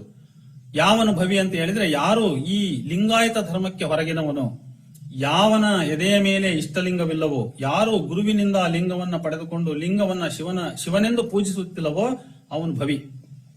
ಅದರಿಂದ ಭವಿ ಭಕ್ತನಾಗಬೇಕಾದ್ರೆ ಅವನಿಗೆ ಗುರುವಿನ ಸಂಪರ್ಕ ಬೇಕು, ಗುರುವಿನಿಂದ ಈ ಲಿಂಗ ದೀಕ್ಷೆ ಬೇಕು. ಇದು ಮೊದಲ 2 ಭಾಗಗಳ ತಾತ್ಪರ್ಯ. ಇನ್ನು ಭಾಗ 3, ಅವರ ಲೇಖನದ ಭಾಗ 3, ಜಂಗಮ ಜಗತ್ತು. ಇದರ ಚರ್ಚೆ ಏನಿದೆ ಅಂತ ಹೇಳಿದ್ರೆ, 2 ಘಟಕಗಳಲ್ಲಿ ಒಡೆದು ನಿಂತವನು ಭಕ್ತ. ಅವರು ಕಲಬುರ್ಗಿ ಅವರು ಭಕ್ತನನ್ನ ಸೆಂಟರ್ ಆಗಿ ತೆಗೆದುಕೊಂಡ್ಬಿಟ್ಟು ಅವ್ರು ಏನ್ ಮಾಡ್ತಾರೆ, 2 ಘಟಕಗಳಲ್ಲಿ ಒಡೆದು ನಿಂತವನು ಭಕ್ತ. ಅವನ ಒಂದು ಘಟಕ ಮಹಾಲಿಂಗ, ಇನ್ನೊಂದು ಜಂಗಮ. ಜಂಗಮ ಅಂದ್ರೆ ಅವರು ಸಮಾಜ ಅನ್ನೋ ಅರ್ಥದಲ್ಲಿಯೇ ಸಮಾನ ಅರ್ಥದಲ್ಲಿ ಬಳಸಿದ್ದಾರೆ. ಒಡೆದು ನಿಂತುದು ಭಕ್ತ, ಒಟ್ಟುಗೂಡಿದುದು ಜಂಗಮ. ಜಂಗಮ ಅಂದ್ರೆ ಈಕ್ವಲ್ಸ್ ಟು ಸಮಾಜ ಅಂತ. ಭಕ್ತ ನಾನು ಅಂತ ಇಂಡಿವಿಜುವಲ್, ಇದು ಆದಿ ಸೀಮಾ. ಭಕ್ತರಿಗೆ ಸೀಮೆಯುಂಟಲ್ಲದೆ ಆದಿವಿಡಿದು ಬಂಧಾತನೇ ಭಕ್ತ. ಇವು ಆಧಾರ ವಚನಗಳು. ಈ ಆಧಾರ ವಚನಗಳನ್ನು ಕಲಬುರ್ಗಿ ಅವರು ನೀಡಿದ್ದಾರೆ. ಜಂಗಮ ಇದನ್ನು ನೀನು ಮತ್ತು ನೀವು ಎಂಬ 2 ಅರ್ಥಗಳಲ್ಲಿ ವಿಶ್ಲೇಷಿಸಿದ್ದಾರೆ. ನೀನು ಮತ್ತು ನೀವು. ನೀನು ಈಕ್ವಲ್ಸ್ ಟು ಅತಿಥಿ, ಈಕ್ವಲ್ಸ್ ಟು ನಾನಲ್ಲದ ಭಕ್ತ, ಮತ್ತು ನಾವು ಈಕ್ವಲ್ಸ್ ಟು ನಾನಲ್ಲದ ಭಕ್ತ ಸಮೂಹ, ಈಕ್ವಲ್ಸ್ ಟು ಸಮಾಜ, ಈಕ್ವಲ್ಸ್ ಟು ಜಂಗಮ. ಈ ರೀತಿ ಇದರ ಸೂತ್ರ ನೋಡಿ. ನೀನು ಈಕ್ವಲ್ಸ್ ಟು ಅತಿಥಿ, ಈಕ್ವಲ್ಸ್ ಟು ನಾನಲ್ಲದ ಭಕ್ತ ಮತ್ತು ನಾವು, ಈಕ್ವಲ್ಸ್ ಟು ನಾನಲ್ಲದ ಭಕ್ತ ಸಮೂಹ, ಈಕ್ವಲ್ಸ್ ಟು ಸಮಾಜ, ಈಕ್ವಲ್ಸ್ ಟು ಜಂಗಮ. ಇದು ನಾನು ಸ್ಪಷ್ಟವಾಗಿ ಅವರ ಲೇಖನದ ವಾದ ಸರಣಿಯಲ್ಲಿ ಕಂಡಂತ ಒಂದು ತರ್ಕ. ಇದು ಅನಾದಿ ನಿಸ್ಸೀಮ ಅಂದ್ರೆ ಈ ಜಂಗಮ. ಈ ಕ್ರಮದ ಚರ್ಚೆಯ ಕೊನೆಗೆ, ಅಂದ್ರೆ ಸಮಾಜ ನಿಸ್ಸೀಮ ಅಂತ ಅರ್ಥ ಆಯ್ತು, ಸಮಾಜ ಅನಾದಿ ಅಂತ ಅರ್ಥ ಆಯ್ತು. ಈ ಕ್ರಮದ ಚರ್ಚೆಯ ಕೊನೆಗೆ ಬಸವಣ್ಣನವರು ಗೌರವಿಸುತ್ತಿದ್ದ 1,00,000 ಮೇಲೆ 96,000 ಜಂಗಮರು ಇಂದು ಜಾತಿ ವಾಚಿಯಾಗಿ ನಿಂತಿರುವ ಜಂಗಮರಲ್ಲ, ಆ ಕಾಲದ ಒಟ್ಟು ವೀರಶೈವ ಸಮಾಜದ ಜನಸಂಖ್ಯೆ ಎಂದು ತೀರ್ಮಾನಿಸಬೇಕಾಗುತ್ತದೆ ಎನ್ನುತ್ತಾರೆ ಕಲಬುರ್ಗಿಯವರು. ಮುಂದಿನ ಚರ್ಚೆಯಲ್ಲಿ ಜಂಗಮದಲ್ಲಿ ವರ್ಗ ಭೇದವಿಲ್ಲ, ವರ್ಣಭೇದವಿಲ್ಲ, ಲಿಂಗ ಭೇದವಿಲ್ಲ ಎಂಬ ನಿಲುವು ಅವರು ಆಧರಿಸಿದ ವಚನಗಳು ನಮ್ಮ ಚರ್ಚೆಯಲ್ಲಿ ಈ ಹಿಂದೆ ಬೇರೆ ಕಡೆ ಬಂದಿರುವುದರಿಂದ ನಾನು ಇಲ್ಲಿ ಕೈಬಿಟ್ಟಿದ್ದೇನೆ. ನನ್ನ ಪ್ರತಿಕ್ರಿಯೆ ಇದು. ಜಂಗಮ ಪರಿಭಾಷೆ ತತ್ವವು ಮೂಲತಃ ಧಾರ್ಮಿಕ ಕ್ಷೇತ್ರದ್ದು. ಶರಣರ ಬಳಕೆಯಲ್ಲಿ ಇದಕ್ಕೆ ಅಲ್ಪ ಸ್ವಲ್ಪ ಹೊಸ ಬಣ್ಣ ತಗುಲಿರಬಹುದಾದರೂ ವೀರಶೈವ ಧರ್ಮಶಾಸ್ತ್ರ ಮತ್ತು ಪರಂಪರೆಯಲ್ಲಿ ಅದಕ್ಕೆ ಪ್ರಾಚೀನ ಕಾಲದಿಂದ ಯಾವ ಅರ್ಥ ಇದ್ದುಕೊಂಡು ಬಂದಿದೆಯೋ ಅದು ಪಲ್ಲಟಿಸಲ್ಪಟ್ಟಿಲ್ಲ. ಕಲಬುರ್ಗಿಯವರು ಇದೇ ಎಂದು ಹೇಳುವಂತಹ ಸಮಾಜ ಎಂಬ ಅರ್ಥವನ್ನು ಒಪ್ಪಿಕೊಂಡರೆ ಆಗುವ ಅಪಾಯಗಳಿವು. ಅಂದ್ರೆ ಜಂಗಮ ಅಂದ್ರೆ ಸಮಾಜ ಅನ್ನೋ ಅರ್ಥವನ್ನು ನಾವು ಒಪ್ಪಿಕೊಂಡಿದ್ದೇ ಆದರೆ ಈ ಮುಂದಿನ ಅಪಾಯಗಳು ಅಂದ್ರೆ ಈ ಮುಂದಿನ ಪ್ರಶ್ನೆಗಳಿಗೆ, ವೈರುಧ್ಯಗಳಿಗೆ ನಾವು ಉತ್ತರವನ್ನು ಹುಡುಕಬೇಕಾಗ್ತದೆ. ಒಂದು, ಜಂಗಮ ಈಕ್ವಲ್ಸ್ ಟು ಸಮಾಜ ಎಂಬ ಅರ್ಥವು ವೀರಶೈವ ಧರ್ಮದ ತಾಯಿ ತತ್ವಕ್ಕೆ ವಿರೋಧವಾದುದು.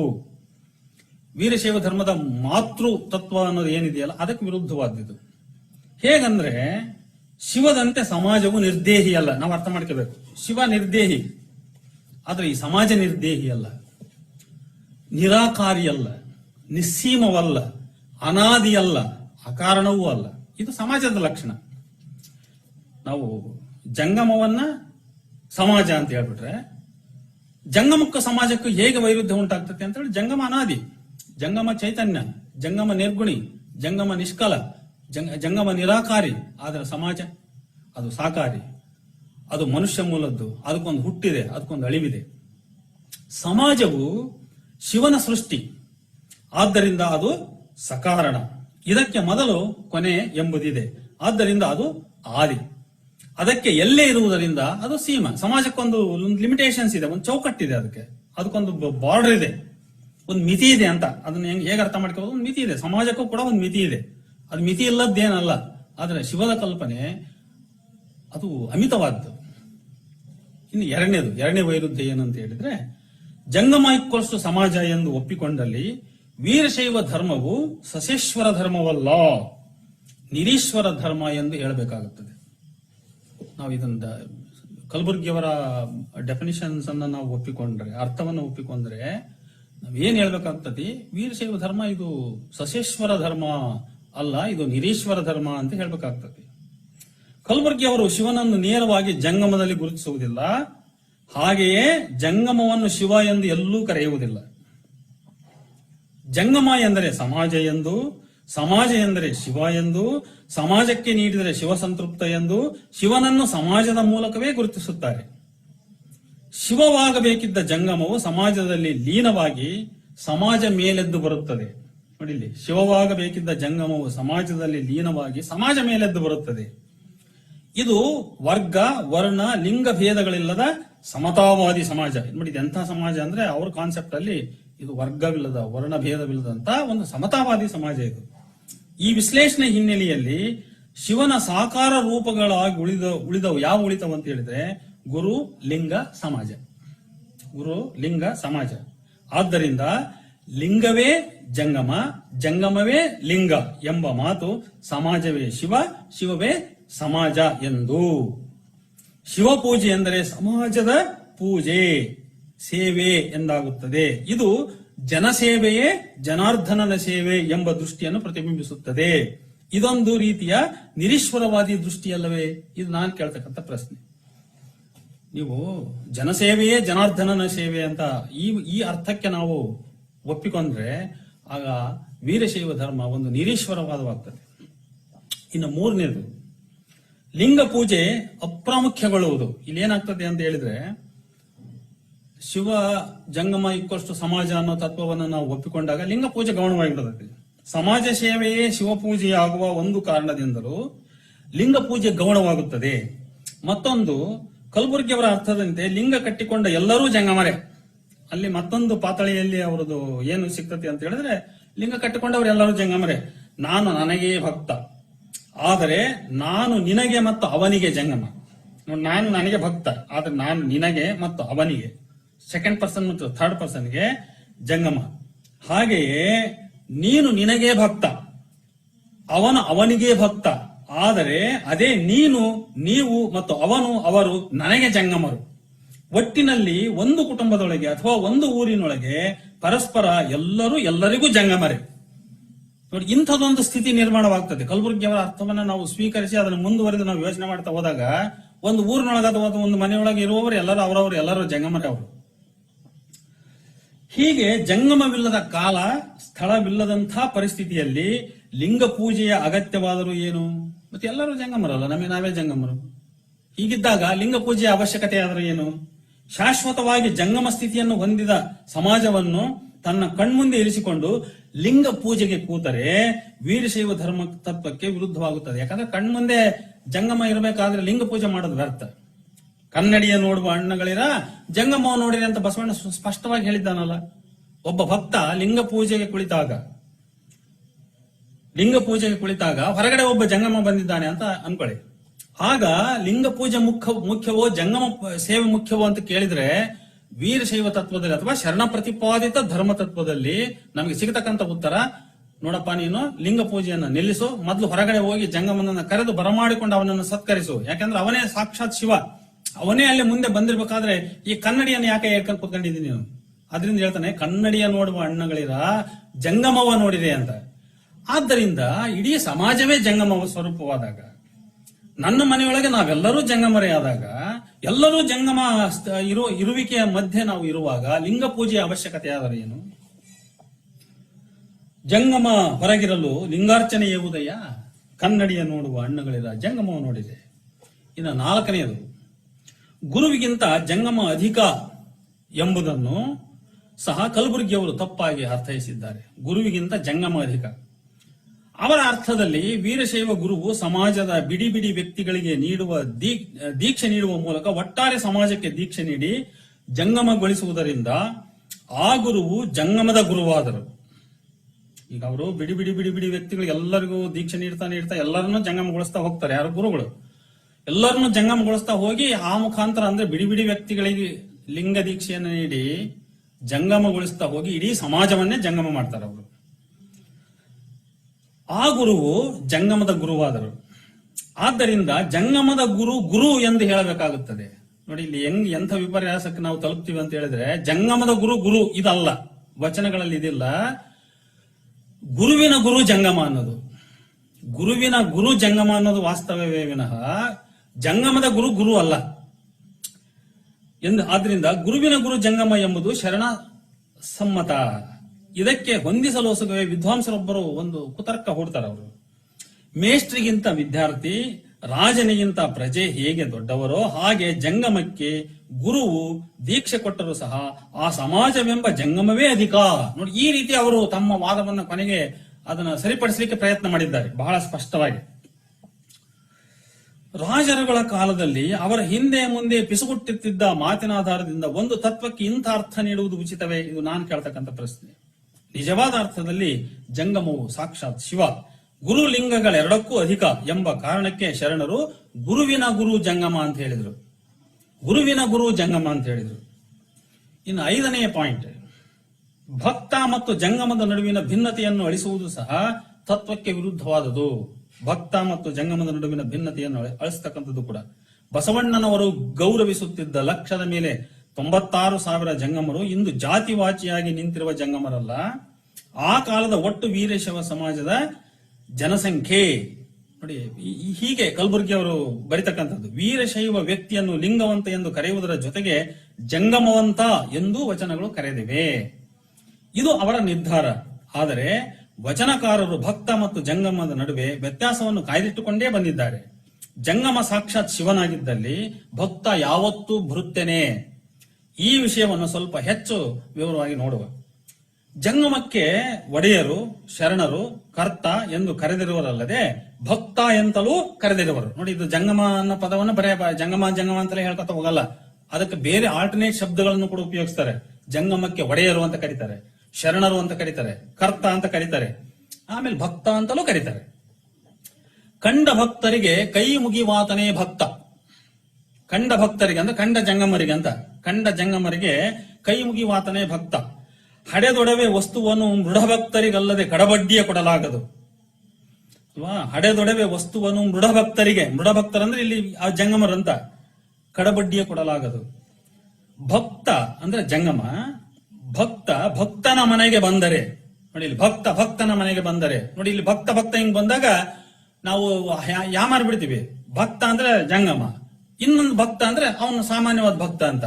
ಭಕ್ತ ಭಕ್ತನ ಮನೆಗೆ ಬಂದರೆ ಅಂದ್ರೆ ಜಂಗಮನಾದವನು ಭಕ್ತನ ಮನೆಗೆ ಬಂದರೆ ಭೃತ್ಯಾಚಾರವ ಮಾಡಬೇಕು.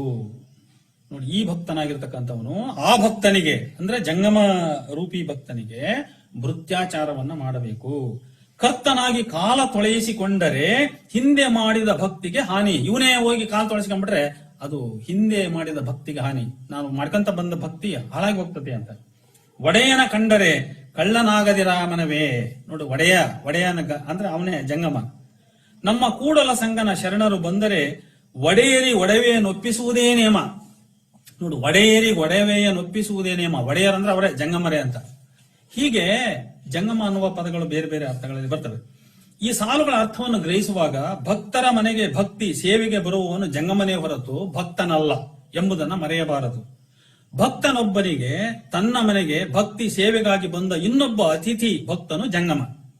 ಆದರೆ ಈ ಅತಿಥಿ ಭಕ್ತನು ತನಗೆ ತಾನೇ ಭಕ್ತ ಎಂಬ ತರ್ಕ ಒಪ್ಪತಕ್ಕದ್ದಲ್ಲ. ಇದು ವಾಸ್ತವ ಸಂಗತಿಯಾಗಿದ್ದಲ್ಲಿ ಜಂಗಮ ಸಂಸ್ಥೆ ವೀರಶೈವ ಧರ್ಮದಲ್ಲಿ ಉದಯಿಸುವ ಅವಶ್ಯಕತೆಯೂ ಇರುತ್ತಿರಲಿಲ್ಲ. ಎಲ್ಲ ಅವ್ರಿಗವರೇ ಜಂಗಮನಾಗಿದ್ರೆ ಜಂಗಮ ಅನ್ನುವ ಇನ್ಸ್ಟಿಟ್ಯೂಷನ್ ಹುಟ್ಟುವಂತ ಅವಶ್ಯಕತೆ ವೀರಶೈವ ಧರ್ಮದಲ್ಲಿ ಇರ್ತಿರ್ಲಿಲ್ಲ. ಭಕ್ತರೆಲ್ಲ ವಾಸ್ತವದಲ್ಲಿ ಜಂಗಮವೇ ಆಗಿದ್ದಲ್ಲಿ ಭಕ್ತ ಎಂಬ ಪದವೇ ತತ್ವಕ್ಕೆ ಅನಗತ್ಯವಾಗುತ್ತಿತ್ತು. ಈ ಭಕ್ತ ಅನ್ನುವ ಪದವೇ ತತ್ವಕ್ಕೆ ಅನಗತ್ಯವಾಗುತ್ತಿತ್ತು. ಅದು ಆ ತರದ ತತ್ವ, ಒಂದು ತಾತ್ವಿಕ ಪರಿಭಾಷೆಯನ್ನು ಬಳಸ್ತಕ್ಕಂಥ ಅವಶ್ಯಕತೆನೇ ಇರಲಿಲ್ಲ. ಇಲ್ಲಿ ಮತ್ತೊಂದು ಪ್ರಶ್ನೆ, ಜಂಗಮಕ್ಕೆ ಭಕ್ತ ಎಂದು ಸಂಬೋಧಿಸಿದುದರ ಔಚಿತ್ಯವಾದರೂ ಏನು?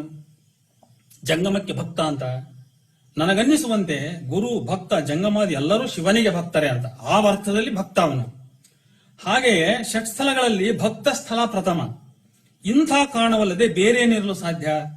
ಈ ಹಿನ್ನೆಲೆಯಲ್ಲಿ ಜಂಗಮಕ್ಕೆ ಭಕ್ತ ಎಂದು ಕರೆಯುವುದು ತಪ್ಪಲ್ಲ. ಆದರೆ ಭಕ್ತನು ಜಂಗಮಕ್ಕೆ ಎಂದೂ ಸಮವಲ್ಲ. ಭಕ್ತನು ಜಂಗಮಕ್ಕೆ ಎಂದೂ ಸಮವಲ್ಲ. ಅವನು ಜಂಗಮದ ಮುಂದೆ ಭೃತ್ಯನಾಗಿ ವಿಧೇಯತೆಯಿಂದ ನಡೆದುಕೊಳ್ಳಬೇಕು. ನಾವಾಗಲೇ ಭಕ್ತ ಜಂಗಮದ ಸಂಬಂಧದಲ್ಲಿ ಈ ವಿಚಾರ ನೋಡಿದ್ವಿ. ನಾವು ನಡೆದುಕೊಳ್ಳಬೇಕು. ಬಾಗಿದ ಗೊನೆವಾಳೆಯಂತಿರಬೇಕು. ಶರಣರು ಭಕ್ತನ ನೆಲೆಯಲ್ಲಿ ನಿಂತು ತಮಗೆ ತಾವೇ ಭೃತ್ಯಾಚಾರವ ಬೋಧಿಸಿಕೊಳ್ಳುವ ಮೂಲಕ ಒಟ್ಟಾರೆ ಭಕ್ತ ಲೋಕಕ್ಕೂ ಅದನ್ನು ಬೋಧಿಸಿದ್ದಾರೆ. ಬಸವಣ್ಣ ಹೀಗೆ ಹೇಳ್ತಾನೆ, ಜಂಗಮದ ಸನ್ನಿಧಿಯಲ್ಲಿ ನಾನು ವಾಹನವನ್ನೇರಲಮ್ಮೆ, ಜಂಗಮ ಆಸನದಲ್ಲಿ ಇರಲಮ್ಮೆ, ಜಂಗಮದ ಮುಂದೆ ದಿಟ್ಟತನದಲ್ಲಿ ಬೆರೆತು ನಿಂದಿರಲಮ್ಮೆನು ಅಂತ ಹೇಳ್ತಾನೆ. ಜಂಗಮದ ಮುಂದೆ ಅಂದ್ರೆ ಅದ್ರ ಎದುರಿಗೆ ನಾನು ದಿಟ್ಟತನದಲ್ಲಿ ಒಳ್ಳೆ ನನ್ನ ಅಹಂಕಾರವನ್ನ ದರ್ಪವನ್ನ ತೋರಿಸಿ ನಾನು ಎದೆ ಸೆಟದ ನಿಲ್ಲದು, ತಲೆ ಎತ್ತಿ ನಿಲ್ಲದು ಅಂತೀವಲ್ಲ, ಹಂಗೆ ನಿಲ್ಲಲಾರೆ ನಾನು ಅಂತ ಹೇಳ್ತಾನೆ. ಬಹಳ ವಿಧೇಯತೆಯಿಂದ ತಲೆಬಾಗಿ ಬೆನ್ನುಬಾಗಿ ನಮ್ಮ ಒಂದು ಭಕ್ತಿಯನ್ನು ತೋರಬೇಕು ಜಂಗಮಕ್ಕೆ ಅಂತ. ಆದ್ದರಿಂದ ಭಕ್ತ ಜಂಗಮ ನಿರ್ಭೇದವಾದುದೆಂಬುದು ನಿರಾಧಾರ.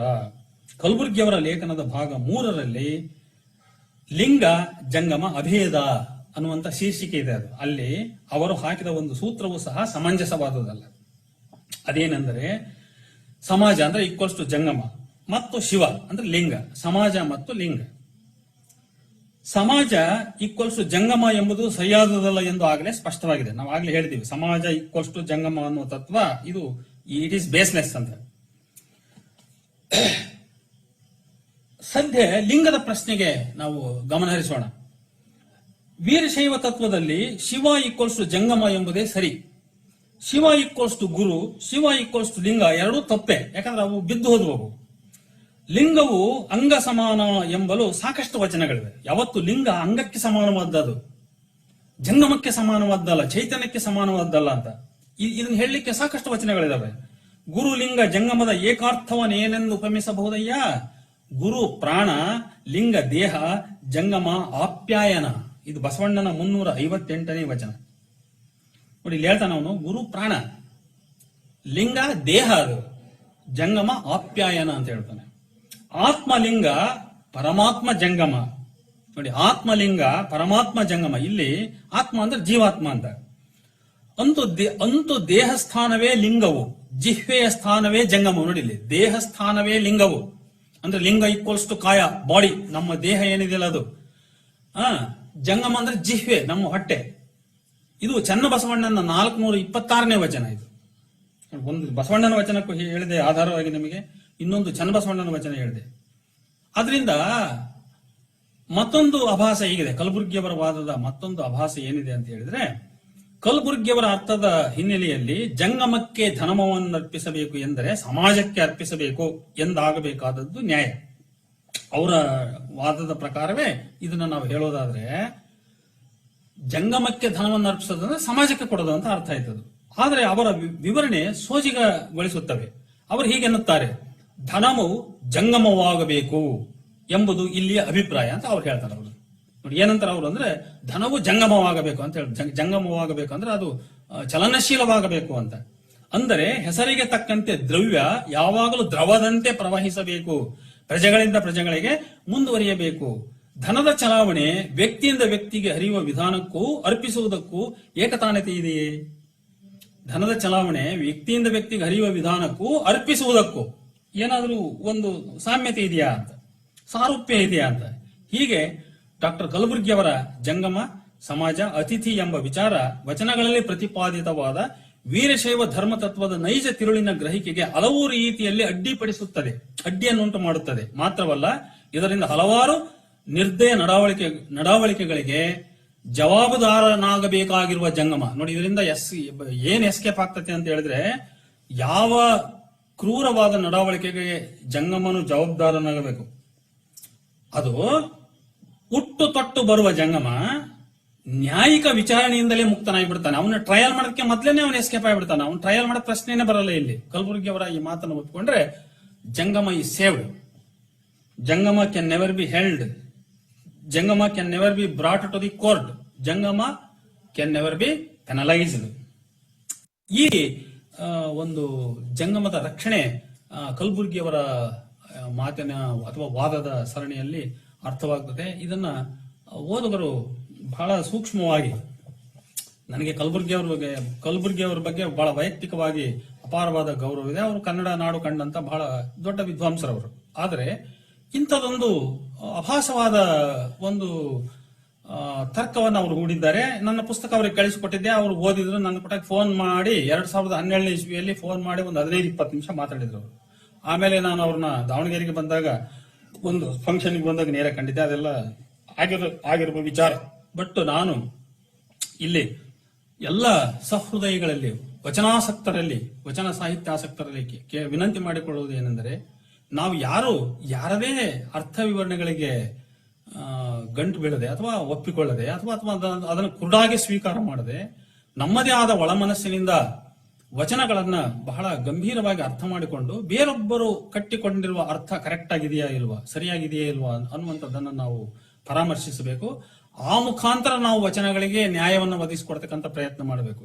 ಇಲ್ಲಿ ಯಾವುದೇ ಮತಪಂಥೀಯ ಭಾವನೆಯ ಪ್ರಶ್ನೆ ಅಲ್ಲ. ಇದು ವಚನ ಸಾಹಿತ್ಯವನ್ನ ಒಂದು ವೀರಶೈವ ಧರ್ಮಶಾಸ್ತ್ರವಾಗಿ, ತತ್ವವಾಗಿ ಅರ್ಥ ಮಾಡಿಕೊಳ್ಳುವಂತಹ ಜವಾಬ್ದಾರಿ ನಮ್ಮೆಲ್ಲರಿಗೂ ಇದೆ.